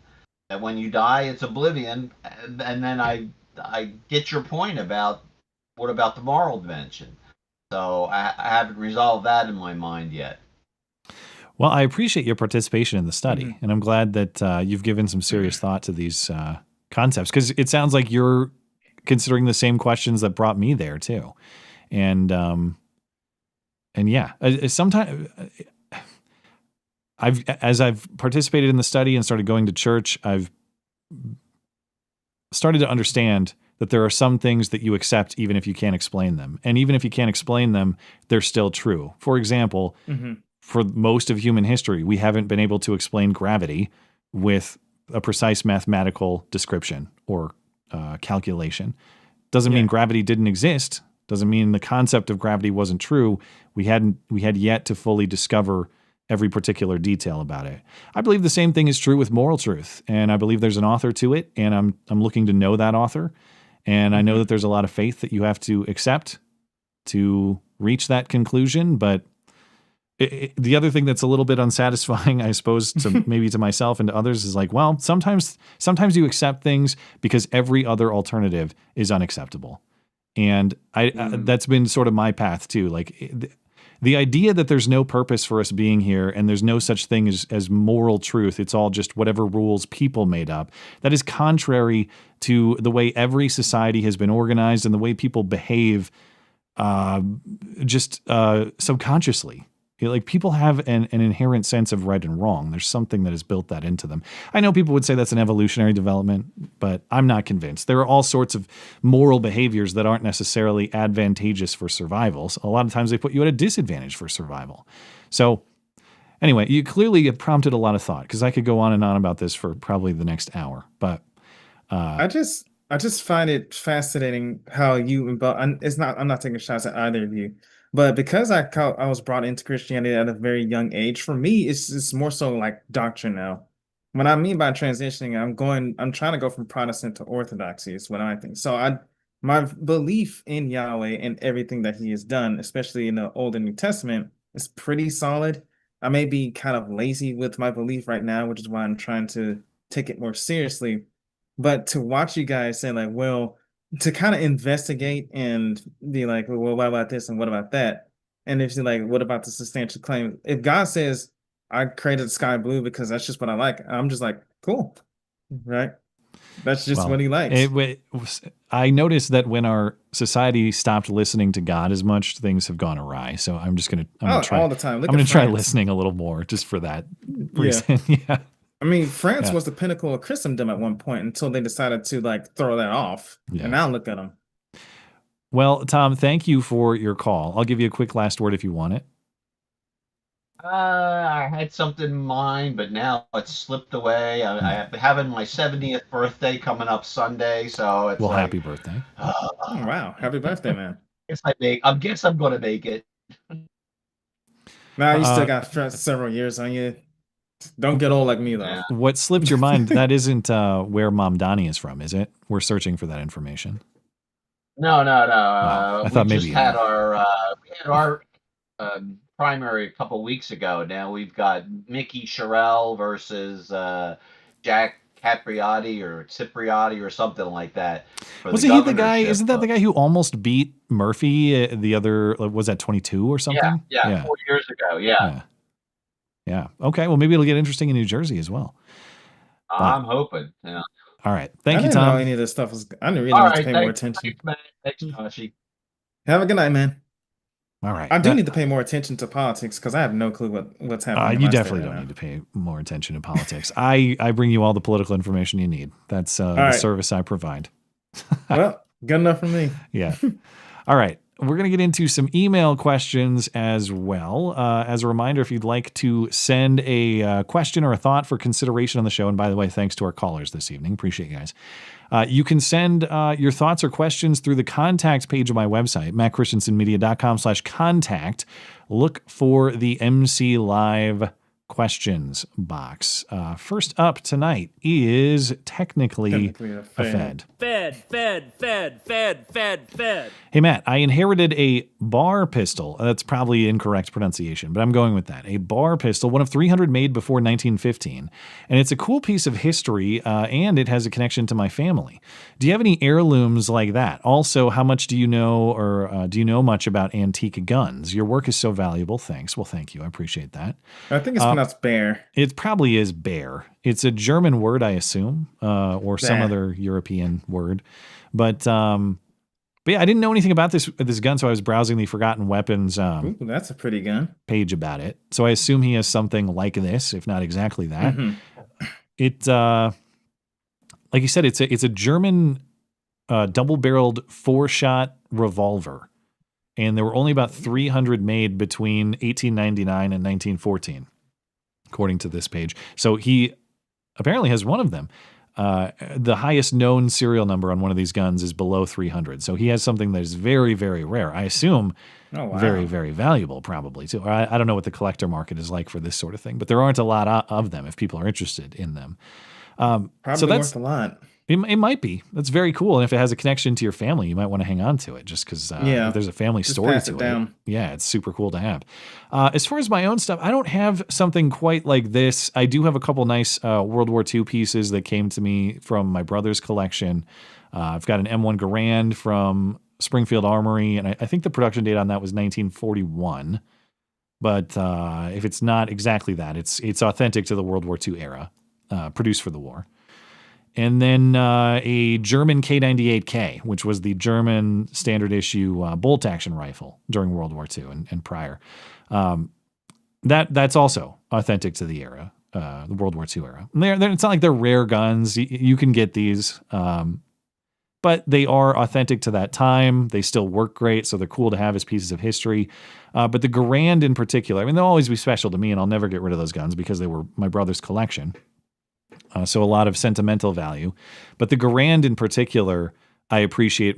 I think that's the first gun my brother ever bought. And when my brother wanted to join the Army, my brother loved the paratroopers, World War II history, and so he picked up that Garand. I think my dad had to buy it for him when he was still in high school, when he wanted to join the Army. So the Garand was like the first gun in my family, because we're not hunters, we're not gun collectors, not big sport shooters formerly. So the Garand was like the first gun that my family bought. I mean, like my dad and my brother and me, like my immediate family, and my mom, of course. But the other reason that it has a lot of importance to me beyond just like the family connection and what it meant to my brother and what it means to my family, the Garand is great. Its utility is great. If I am ever in a Clint Eastwood style get off my lawn scenario, I have the Garand ready to go, just like Clint. And I take a lot of pride in my lawn. If any aggressors step on my manicured green grass, they will pay the price. So I know I saw that. I would ask you, but you hate guns, so I'm just going to move on. I don't hate guns. Oh. It's just that they're not swords or anything that can stab or bludgeon you to death with. Oh, have you ever seen a bayonet? Mount a bayonet on that Garand. That's a sword. I mean, last ditch effort, I suppose, but it's still outcounted. Yeah, those. When you think about because I've got one of those mounted bayonets for it too, and when you think about the action of actually stabbing someone with a rifle-mounted blade, it must have been like just an insanely hardcore, traumatizing experience. The idea of another person on the other side of that. Not taking a war axe to the face or being bludgeoned to death with a mace. I suppose there might be some worse ways. The thing about stabbing, now don't get me wrong, I've never killed a person. But I imagine that there is that the act of shooting a person at distance, and this is not me justifying it, okay. But I imagine it's a different experience than straight up stabbing a guy and like watching him die face to face. It is. Yeah. So I'm not gonna even go there because I'll sound like a sadistic asshole. But okay. Well, go ahead if you have thoughts. So one of my reasons for not particularly liking guns, even though I'm about to get a new one soon enough so I can go to the range and try shooting it. But should I ever have the misfortune of killing somebody, right? Or if I ever was a maniac, shooting somebody dead kind of just robs you of that experience, right? Of what the someone. What? I want the experience of stabbing someone in self-defense. Trust me, if you're in a real defense scenario, you're not going to want. You're allowed to defend yourself with a knife, you know. Why are you picking the gun? Well, we live in modern times. Oh, that's pretty much. So it's not actually about the experience; it's about the urgency, is what you're saying. The urgent. I mean, yeah. I mean, I got knives, but.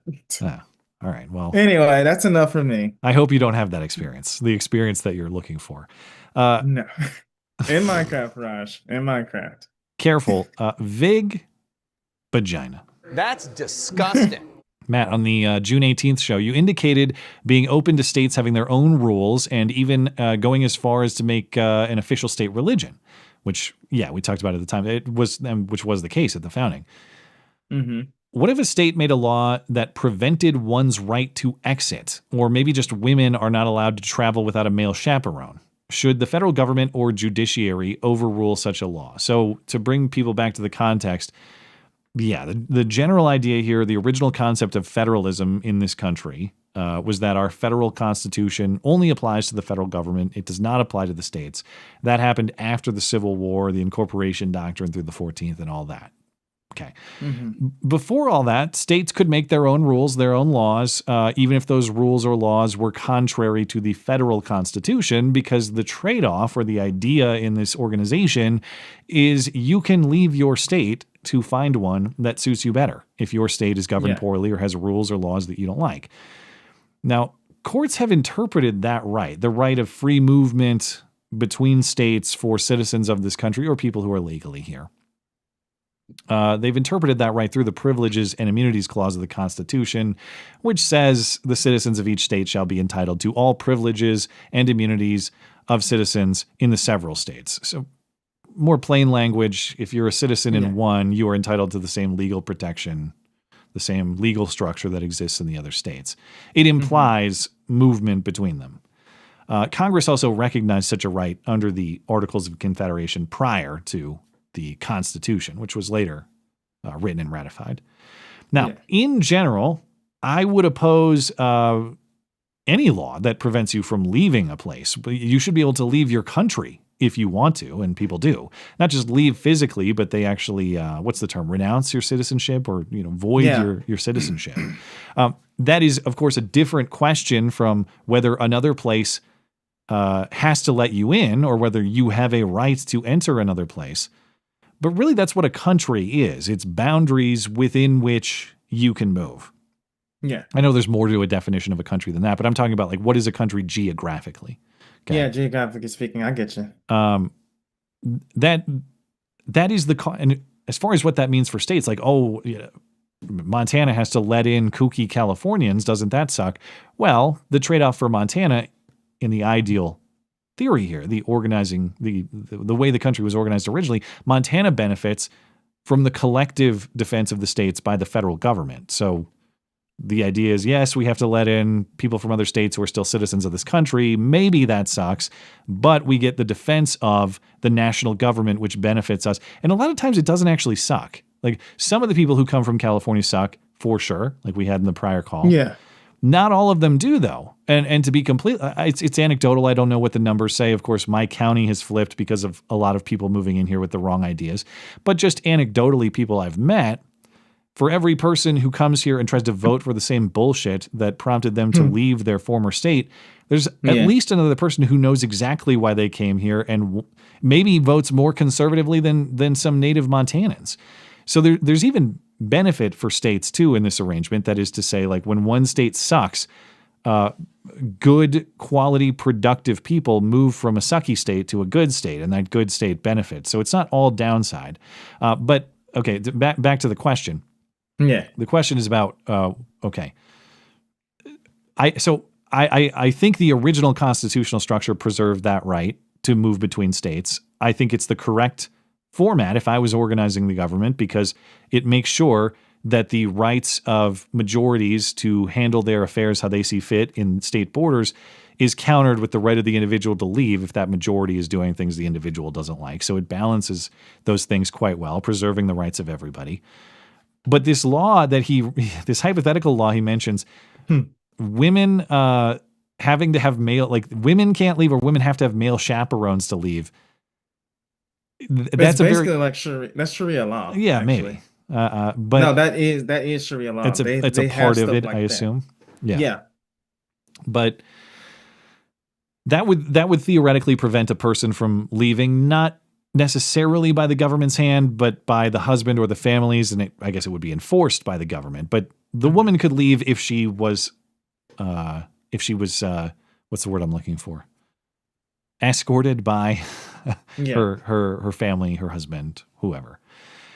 Now, I'm not in favor of any law that allows adults to be held captive in that way, but could a state pass such a law under this framework?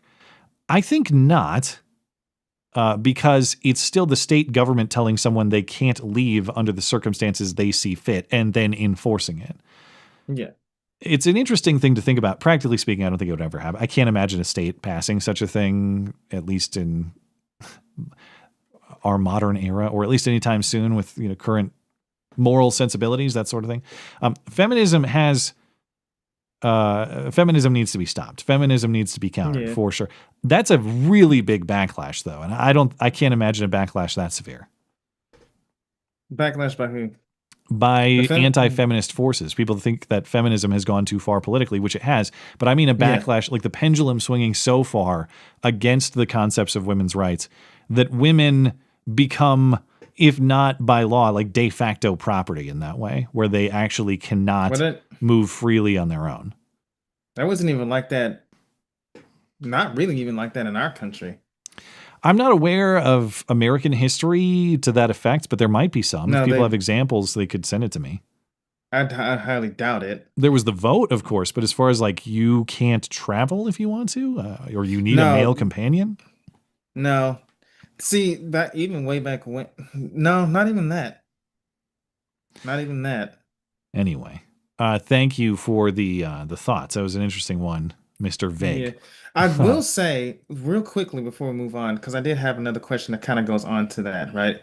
What about laws of assimilation? Like, say, for example, a Californian comes over here in Tennessee, and Tennessee passes a law saying you have to assimilate to our culture if you want to be considered a citizen here. Would that kind of fall under the... I don't know. Under this structure, I don't know that a state could do that. They can enforce their laws, and I guess presumably assimilation means something. So I guess they could enforce... I suppose they could enforce whatever that means, but people can leave if they don't like whatever assimilation means in their construction.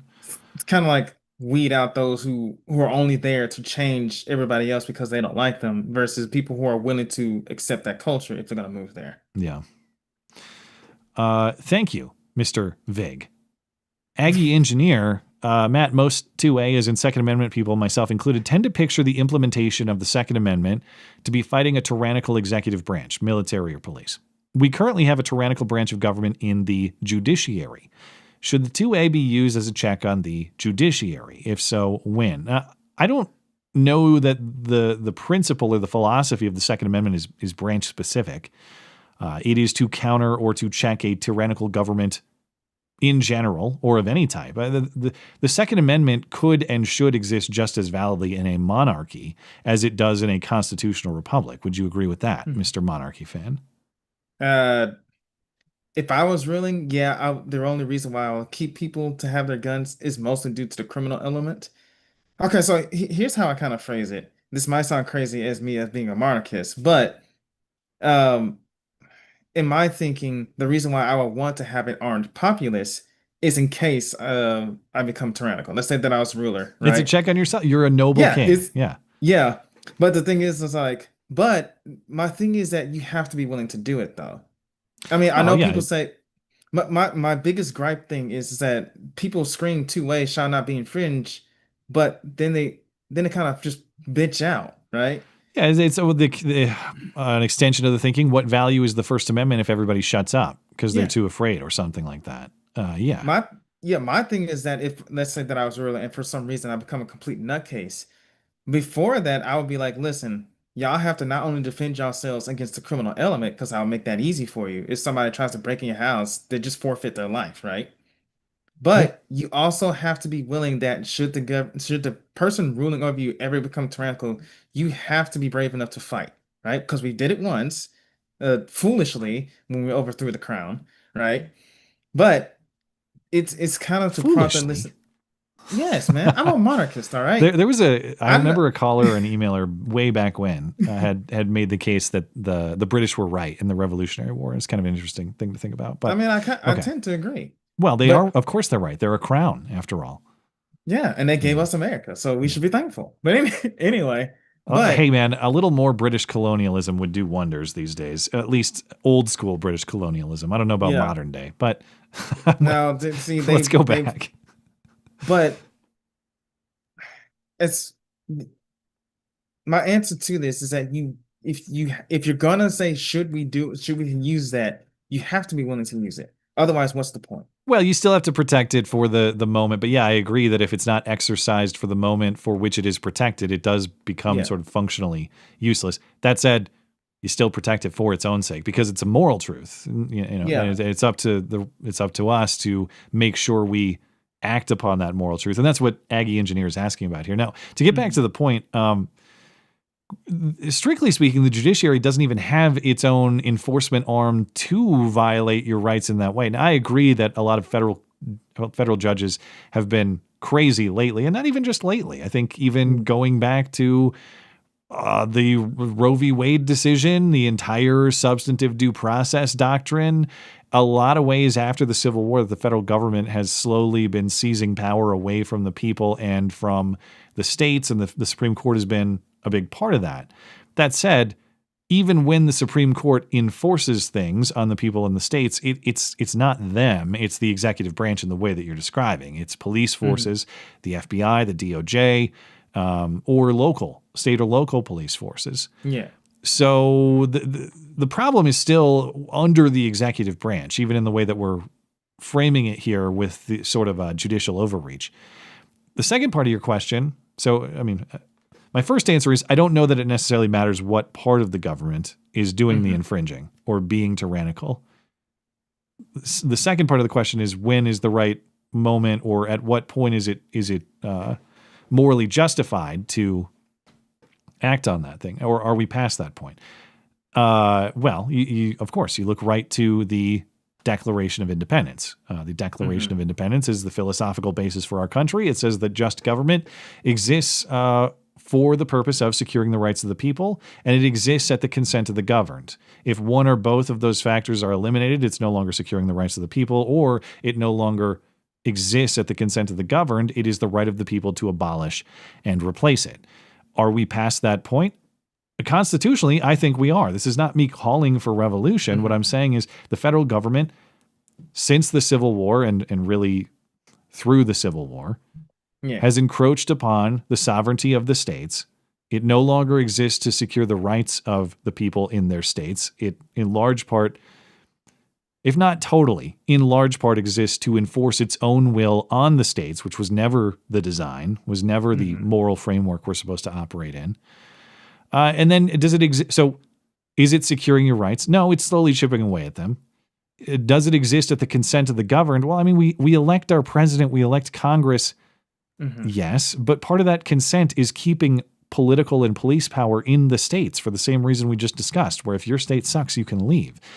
There is no escaping the federal government when the federal government decides it wants to enforce whatever bullshit is on its mind in the moment, unless you want to leave our country and renounce your citizenship. But if a country is pushing you to the point where you have no choice other than to flee, it doesn't have your consent, and it's not securing your rights, then yeah, per the philosophy of the Declaration, it can be justifiably abolished and replaced. I'm not calling for it, Raja. That is to say, though, like if our current federal government was abolished and replaced, say we did it completely peacefully, like through a convention of states, you just constitutional amendment, fuck this shit. Yes, it would be morally justified for the reasons we just identified. I think those lines were crossed long ago and continue to be crossed today. But to your point, hey, Big Balls is out of work. We need some big balls over here to get DC back in line again. What are you doing next week? Yeah. Good luck. I mean, we can say these things dismissively. The truth is, like, the moral courage that is necessary to completely reform an entire country, it takes men of special caliber to do that. It also takes organization on a monumental scale. It is much more complicated than flipping a switch, you know? It's not even just the moral courage to do so. There's a lot of work behind that. It's not easy building a nation, and a lot of people have gone complacent, right? Yeah. We have it pretty good right now, and nobody really wants to give up that comfort. That's what I'm starting to notice in modernity. Of course. Comfort's awesome. I like it as much as anybody. I like playing Xbox. I like Coke Zero. Those are cool things. However, justice matters. Moral truth matters. Mm-hmm. How much abuse of your rights will you tolerate so long as you have Xbox and Coke Zero? If only the British had Xbox and Coke Zero and they could have shipped it over in 1776, maybe things would have gone their way. Yeah. All right. Pirate Paul, what is your opinion of black pill or pill of color with respect to dating? Essentially, the idea that looks are the main factor that determines your success in dating. Well, I don't think looks are the main factor for men at all. I think other factors. It's strictly their resources. Yes, power, money, influence. Yeah. You're right. You're right. Resources is a great way to summarize that. So here's the thing: we guys, we're very visual, right? If something looks good, we typically go for it. Or what we call the Samson approach, right? Most of us guys take the Samson approach. If it looks pretty, I'm going for it. So women mostly have to just focus on their looks. Us guys, we need resources, right? Women look at us for our resources. You can look great, but if you're poor as shit, they're not really gonna want to. They may want to bang you, but they're not gonna want to, marry you or anything like that. But wait, what he says is that like a YouTuber, like Blackpill, or like? I think I interpret it as just the philosophy. That is to say, what I understand that to mean is men accepting the premise that you must look a certain way to attract women. Therefore, if you don't look a certain way, it's hopeless and you should give up. That plays a small factor, but the more resources you have, the more attractive you become to the woman. So it's not necessarily your looks. There's some fucking ugly dudes who can get the hottest chicks because of their resources. Yes, exactly. And so there's that. You can be as hideous as you want if you work your way into a position of power, and you will still attract women. See all the like 80-year-old fucks who still have 20-year-old wives. Who I'm talking about, the billionaire type people. Mm-hmm. This is not me saying that that's a morally ideal way to live. I'm just talking about practical reality here, where you can be a man of power, women will be attracted to you no matter how hideous you are. But the other side of this is that even if you believe that your looks or your fitness or however you want to describe your physical appearance, if you believe that is the determining factor in a male's ability to attract women, guess what? You actually have a lot of influence over that. I know that I'm not saying people need to go out and take drugs or get surgery or something, but if you want to be in shape, a little bit of discipline goes a long way. A gym routine, dietary discipline. There are very few people who are hideously and unacceptably unattractive if they are in good shape. Some are more naturally pretty than others, sure. But they're like someone who's in A+ physical condition, you're going to be sufficiently attractive to find someone and you'll find the right person. So if you think that that's the key to getting women, I'll tell you it's not, although it's a part. And you should pursue health for its own sake, whether it's a factor in you attracting women or not. But I don't accept the black pill philosophy on that because you actually have a lot of influence over your physical appearance and your physical health, and you should pursue it. Yeah. If you make yourself look good like me, then you'll get a lot of attention, except it'll be coming from other guys and not girls. You know what I mean? I'll have to tell you that story many years from now. But no, you have to tell it right now, actually. All right. Okay, so I'm gonna make it real quick. But I like to take walks around my neighborhood on a Sunday morning, right? And so naturally, I just pick the same route over and over. So as I'm finishing my route, the guy just kind of calls me over and everything. So at You first, got catcalled on your walk. yeah. First he Go asked on. first he was asking. A lot of people have asked me if I smoke weed because I'm a dreadhead or whatever, something like that. Now I smoke pipe tobacco, so I don't smoke any weed. He was looking to see where, yeah, I'm very high class, sophisticated stuff, like a wine drinker. But don't smoke any weed. The street I was on was kind of noisy because there's a lot of traffic. So he was asking me if I knew. I thought he said day clubs, and I was like, I don't know any clubs open there in the day. But then he clarified. He says gay clubs. All right. Now this is another Knigga, okay? And I was like, oh no, gay clubs. It's like I only know one, but that closed down years ago, and I only know that because my manager at the food city that I worked at kept talking about it, right? And I was like, well, he's married to a woman. Why is he going to a gay bar? But so are you going to answer that question or not? No, do we already know the answer to that question? I don't know. I don't know how far I should go. All right, yeah. I don't want to get you in trouble. I will infer the answer to that question. Carry on. Yeah. Just know that the guy was persistent with me. Okay. Okay. I was very polite. Didn't get mad at him. Like most Yeah, people you do. fucking bitch. Oh yeah, he was super gay. But he even offered me some money.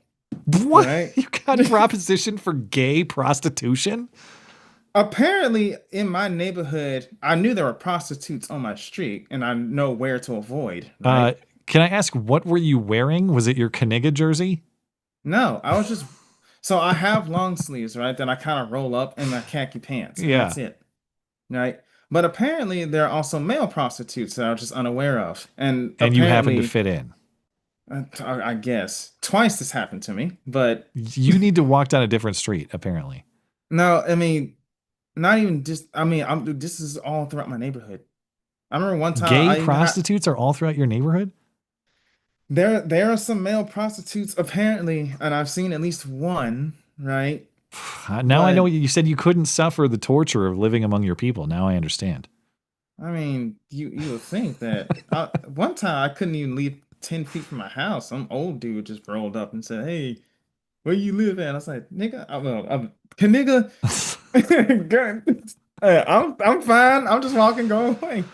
Oh my God. Okay. So anyway, that's why you should work out and eat healthy and stay in shape so you're not black-pilled when you're dating. You might get picked up by a gay John in Chattanooga, and that could be you. So don't be black-pilled. Don't be pilled with color. Just don't be like me. Okay. Rush says, bro, speaking of communities of color, these blacks in Kansas City are preaching outside this Quick Trip that all whites are, it said Waters, but I think that's an autocorrect. All whites are doomed to hell. Imagine what would happen if the roles were reversed and white folk were preaching all blacks are doomed to hell. Now, I'll just take your word for it. I don't know if this is a personal experience. Did you do the Lloyd Christmas from Dumb and Dumber? Like, walk up to a bunch. If they're preaching, hey guys, big gulps, huh? Well, see you later. Were they preaching about hating white people at the Quick Trip that you went to? I don't understand the story here, but could I believe that there is anti-white preaching happening outside of a Quick Trip in Kansas City? Yeah. And if there was such a thing, like if there was the Westboro Baptist equivalent of pro-white, anti-black preaching, the God hates fags people. If they were out with signs like God hates blacks. Westboro Baptist Church. Whatever. That would be national news. So, but I haven't seen. If you have documentation of this anti-white preaching, I'd like to see it. Rush, send it over. I did see one in Sky News Australia because I like to watch that in the morning. Rita, she was doing Lefties Losing It, and she featured a preacher in a pink blazer, no less, right? Who was basically preaching anti-white stuff at his church, and I was like, "Is this the guy that tried to pick you up, or a different guy?" No, I mean, I'm not going to talk about that. The pink blazer. I thought maybe it was him. He did look like a flaming homo, but I'm just saying. All right. Thank you, Rush. Lastly, I got Lee. If you're a citizen who is being detained by ICE or Border Patrol, should you trust the process to get you free? And how should ICE or Border Patrol agents be held accountable for falsely arresting or detaining or deporting legal citizens? Don't they process you to confirm that you're legal? Yeah, I mean, as far as I'm aware, now this doesn't mean that I won't address the hypothetical or the principles of it, but as far as I'm aware, this does not happen or has not happened. Like, who is the citizen who has been not just wrongly arrested, wrongly detained by ICE or Border Patrol, but actually wrongly deported? A citizen wrongly deported by border authorities. I'm not aware of that happening. Really, the biggest story is Kilmar. I mean, he was just a Maryland father. Yeah, wrongly deported. But of course, Kilmar wasn't a citizen. He was here illegally. Yeah. No.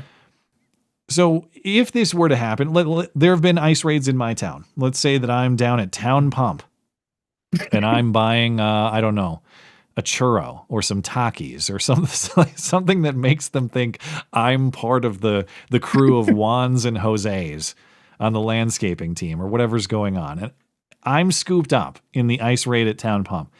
I'm going to say, sir, there's some kind of mistake here. I am a U.S. citizen.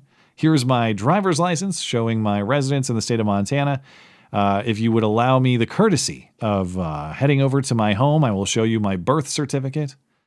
I will provide you with documentation that demonstrates I am, in fact, in this country legally. I am a citizen. And I do believe that ICE would allow me that opportunity. Yeah. Now, let's say they didn't. Let's say that I actually got shipped off to CCOT in El Salvador, the Kilmar prison, and I arrived there. Well, what's going to happen?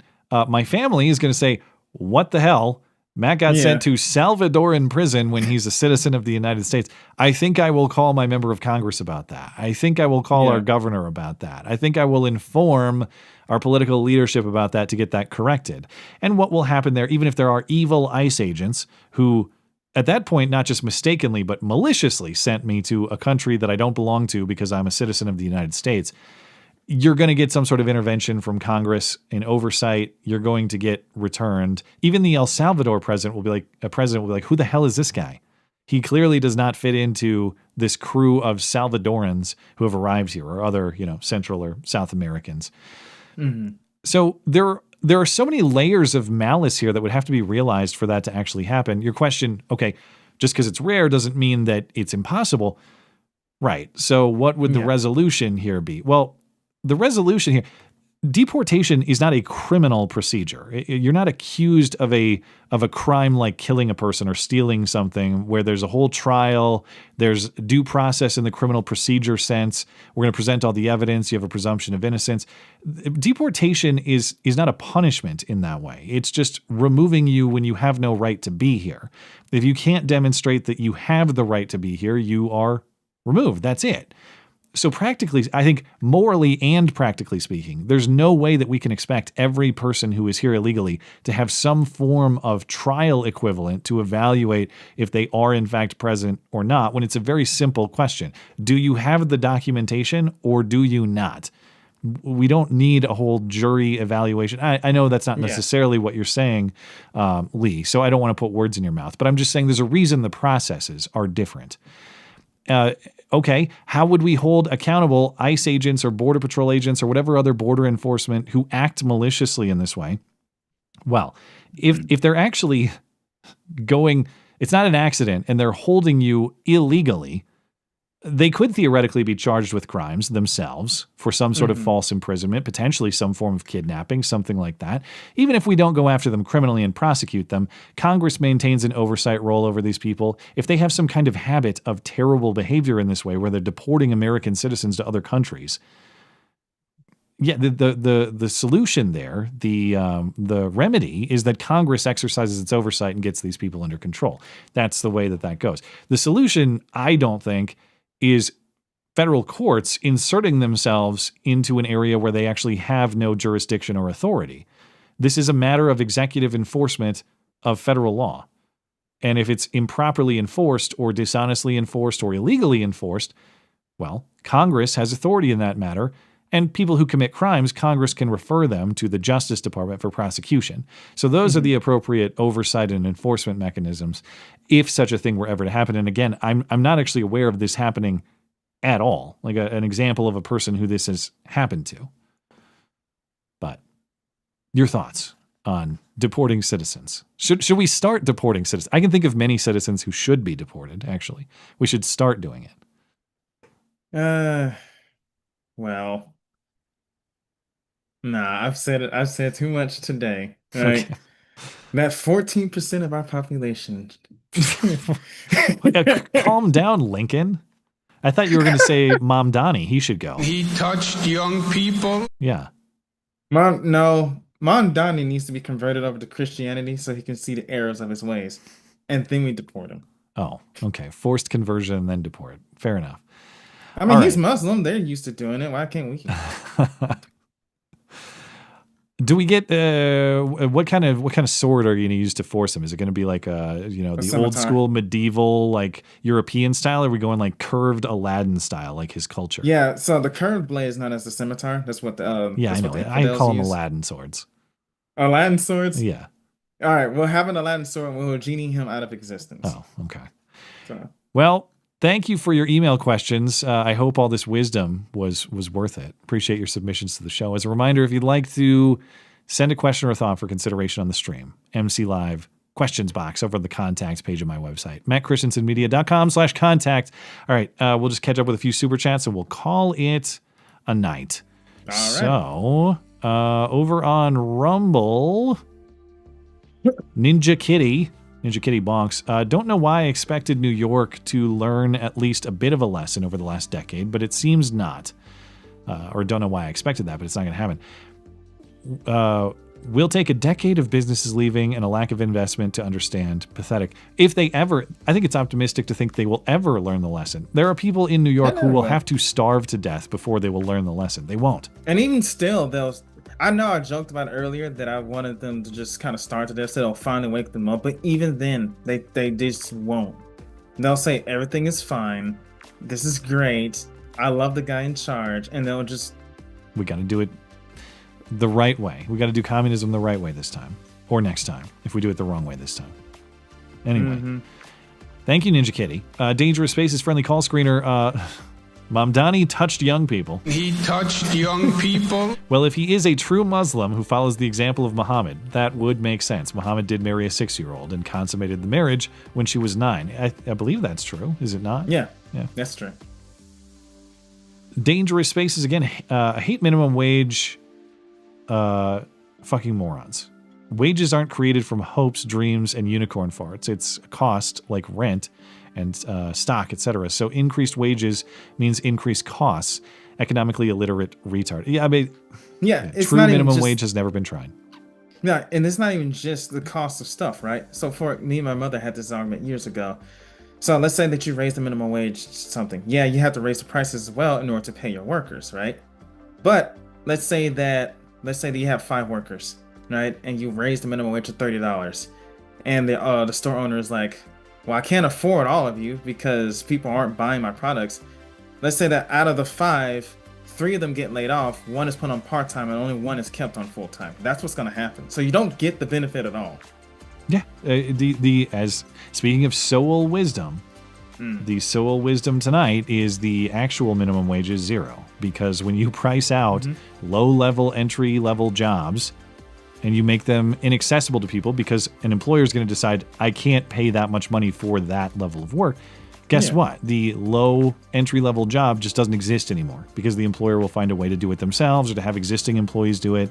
It means less opportunity for the people you're supposedly trying to protect, those at an entry-level type position. All right. Dangerous Spaces has a few here. I'm going to read them in sequence. Apologies for being repetitive, but I want to give a shout out to our new caller, Mr. Flawless, who didn't get in tonight. By all means, try again, Mr. Flawless, and I'm sure I'll get you on a future show. Well, thank you for trying tonight, Mr. Flawless. Yeah, and, man. We will hear from you.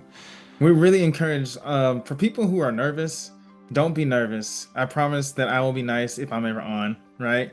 But no, we really want to start hearing other people's opinions and everything. We want to encourage new callers to just try it out. Just think, One day you could be calling into the show. The next day you could be telling a story about how you got propositioned for gay prostitution on the streets of your hometown. Could be you. On a Sunday. The holiest of days. You did it on the Lord's Day. Unbelievable. I know, man. Also says, springboarding off that last call, I think humans can be incredibly arrogant in assuming we will be able to understand and explain everything. I think there are just some things beyond our comprehension. There are all sorts of true things about the world that we have no concept of, for sure. We don't necessarily... There are true things operating and influencing us at all times that we are actually totally unaware of, and it's our job to keep searching for them and discovering them, and that's part of finding God, in my opinion. As I stated before, you can't really fully know the mind of God, right? It's impossible. You won't be able to know exactly what he's thinking until the end of days. I saw that movie with Arnold. In fact, that's the one where he said, oh, come on, where is it? It's this movie. Stop being such a pussy. Yeah. Yeah. Stop being such a pussy. I remember that one. That's a good one. Anyway,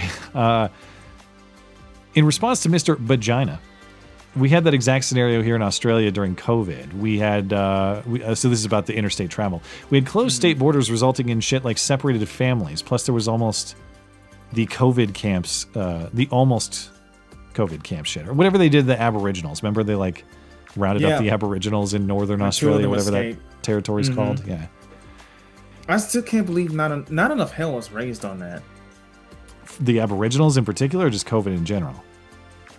Both, but more so the Aboriginals thing. You would think that Australia would have gotten lambasted for that. COVID was the great principal destroyer. It doesn't matter. Everything is in service to stopping the spread. We were one step away from Fauci saying, hang yourself to slow the spread. Never forget. Yeah. Whatever happened to that kid who sung that song? Well, that kid was like developmentally disabled. So that was a really sad story. It really was a sad story. The lady Joshy Boy's referring to is Rita Panahi. This on Sky News, I assume. I assumed Lefties Losing It was a segment on one of the couple of shows she hosts. Nope. She has a half-hour show laughing at screeching lefties. Only a half hour. I'm surprised it's limited. I only watch the small parts because I get ready for work in the morning, but it is fucking hilarious. Ramsey says, what kind of antichrist asshole doesn't keep up with the conversation with his friends? Is he talking about you? Are you the antichrist asshole tonight? I don't know. I probably am. I don't know who the antichrist asshole is tonight. To the current caller, God doesn't need us. I assume this is probably Tom. God's ways are above our ways. Does an ant comprehend a mountain? Yeah, and I think the relationship obviously is even more important than that, because both the ant and the mountain are part of God's creation, or are part of the system or the universe that is under God's authority. So even the ant to mountain comparison is not significant enough in scale, though of course I get what you're saying. I'm not saying you're wrong. But the mountain would have had to create the rules by which the ant operates, all that stuff. It's not just size, it's like authority over. And plus, yes, God doesn't need us. He also doesn't need, well, we call it lesser Elohim, right? The angels, as we refer to. He doesn't need, but it's more of a desire to share his authority among us. That's why he gave us dominion over the earth, right? You are to take care of the earth, not because I need you to do it, but because that's just what I desire. He just wants to do it. Thank you, Ramsey. Over on Odyssey, Blanket says, Matt, did you see they dropped a bunch of stuff on Diddy? I haven't followed the Diddy trial at all, so I did not. I hear that it gets progressively worse as it goes on. But I don't want to pay attention because like all my favorite artists, apparently they all turns out to be pieces of shit. They did it to Bill Cosby. They tried to do it to Michael Jackson. I still heavily disagree with that. Now they did it to Diddy. I'm running out of celebrities. You think Diddy is innocent, or Diddy has been set up? No, I just liked his music back then. It's kind of hard. Because it doesn't seem like they did it to Diddy. It seems like Diddy... Did he? Yes, he did. He touched young people. I don't know if he touched young people, but he touched some people. Yeah, Diddy did the do. That's what he did. Blanket says, Matt, how much longer do you think the war will last? Well, it's the Middle East, so probably forever. I assume you're talking about like how hopeful am I for this current ceasefire? I'm trying to be optimistic. Obviously, I'm someone who has had some skepticism, some hesitation about the path that Trump has taken with dropping bombs on Iran over the course of the last week. However, I want the country to be successful. Hey, if it ends with Iran not being a nuclear power, calming down a little bit, not launching rockets at people all throughout the Middle East, if that's what we get out of this, and Iran is kind of brought to heel a little bit, and we didn't have to pay American lives for it, that's a great success. What's bothering me a little bit, and I'm not naming names here, and I know I'm not saying that everybody who's critical of the president is this way, but there's a certain segment that I see that even though they oppose the move that Trump made, which I would consider myself aligned with, I would not have said you should do that this time last week. I would say you should not do that. Even if I'm wrong, I want the country to succeed, though. And it seems like there's a certain segment that wants bad things to happen so they can be right. Yeah. That's not what I want. If you do things contrary to the way I would do, but they still succeed for the country and our country benefits, that's still good news. I would rather be personally wrong and have the country succeed than be personally right and have the country suffer. But there is a certain like doom-pilled segment that insists that the doom is coming and you better not enjoy even a glimmer of hope because they will be vindicated as doomers. Just you wait and see. I don't know. I'm not going to hope for doom just so I can be right. No, I was displeased with Trump's actions against Iran because I didn't want to get dragged into yet another Middle Eastern war. But that doesn't mean I don't understand what he's trying to do, right? I may not like it, but if it does result in overall peace, okay, fine. Yeah. That's what I'm hoping for. So far, so good in terms of the effect, I think. Now, that can change very easily in the Middle East. But so far, Trump is looking like he has something successful going on. And I will credit that where it's due. And I will hope for the success of the country. He has a good track record. I mean, we haven't heard anything else about the Indian-Pakistani war. That's true. They're not even at war anymore. Well, that was that was supposed to be the nuclear war. I was worried about that, admittedly. Like, that seemed like it was going to get tense. And you're right. It just has kind of disappeared. Yeah, it just kind of evaporated. Blankets also says, Matt, Joyless Reed recently said they didn't tell her why they ended her show, I assume. Could it possibly be because her ratings were bad? Well, I mean, I don't know who. So that's the end of The View? No, Joy Reid, her show. Oh. The MSNBC. She's not on, she's different. Yeah, she's not on The View. I was thinking of Joy Behar for some reason. Exactly. Different Joy. Yeah. Different both alleged joy, though both are rather joyless, yeah. Yeah. Anyway, well, who the hell watches MSNBC at all? Apparently some people do. Also says, Matt, did you see this song? All right. Like I said, I normally don't take submissions during a stream because it's risky business. Trump F-bomb remix. All right. You've piqued my interest. I want to hear it. What is the Trump F-bomb remix? Let's see if I can get that up here. Oh boy. Well, we basically have two countries that have been fighting so long and so hard that they don't know what the fuck they're doing. They don't know what the fuck they're doing. They don't know what the fuck they're doing. You understand that? You understand that? They don't know what the fuck they're doing. They don't know what the fuck they're doing. All right. I got it. I like that. That's pretty good. That's pretty good. That is pretty good. That did work well. So thank you for that submission. I appreciate it. Okay. I think we're all set. See, anything else you want to discuss before we're out of here for the night?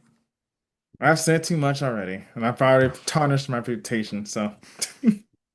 Well, I learned some things about your biography. Anyway, thanks everybody for tuning in tonight. Thanks to our live chatters and our and super chatters for making the live show a success. Appreciate you. If you're listening on demand later, thank you kindly as well for supporting the show. Thanks to Joshy Boy for sitting in tonight.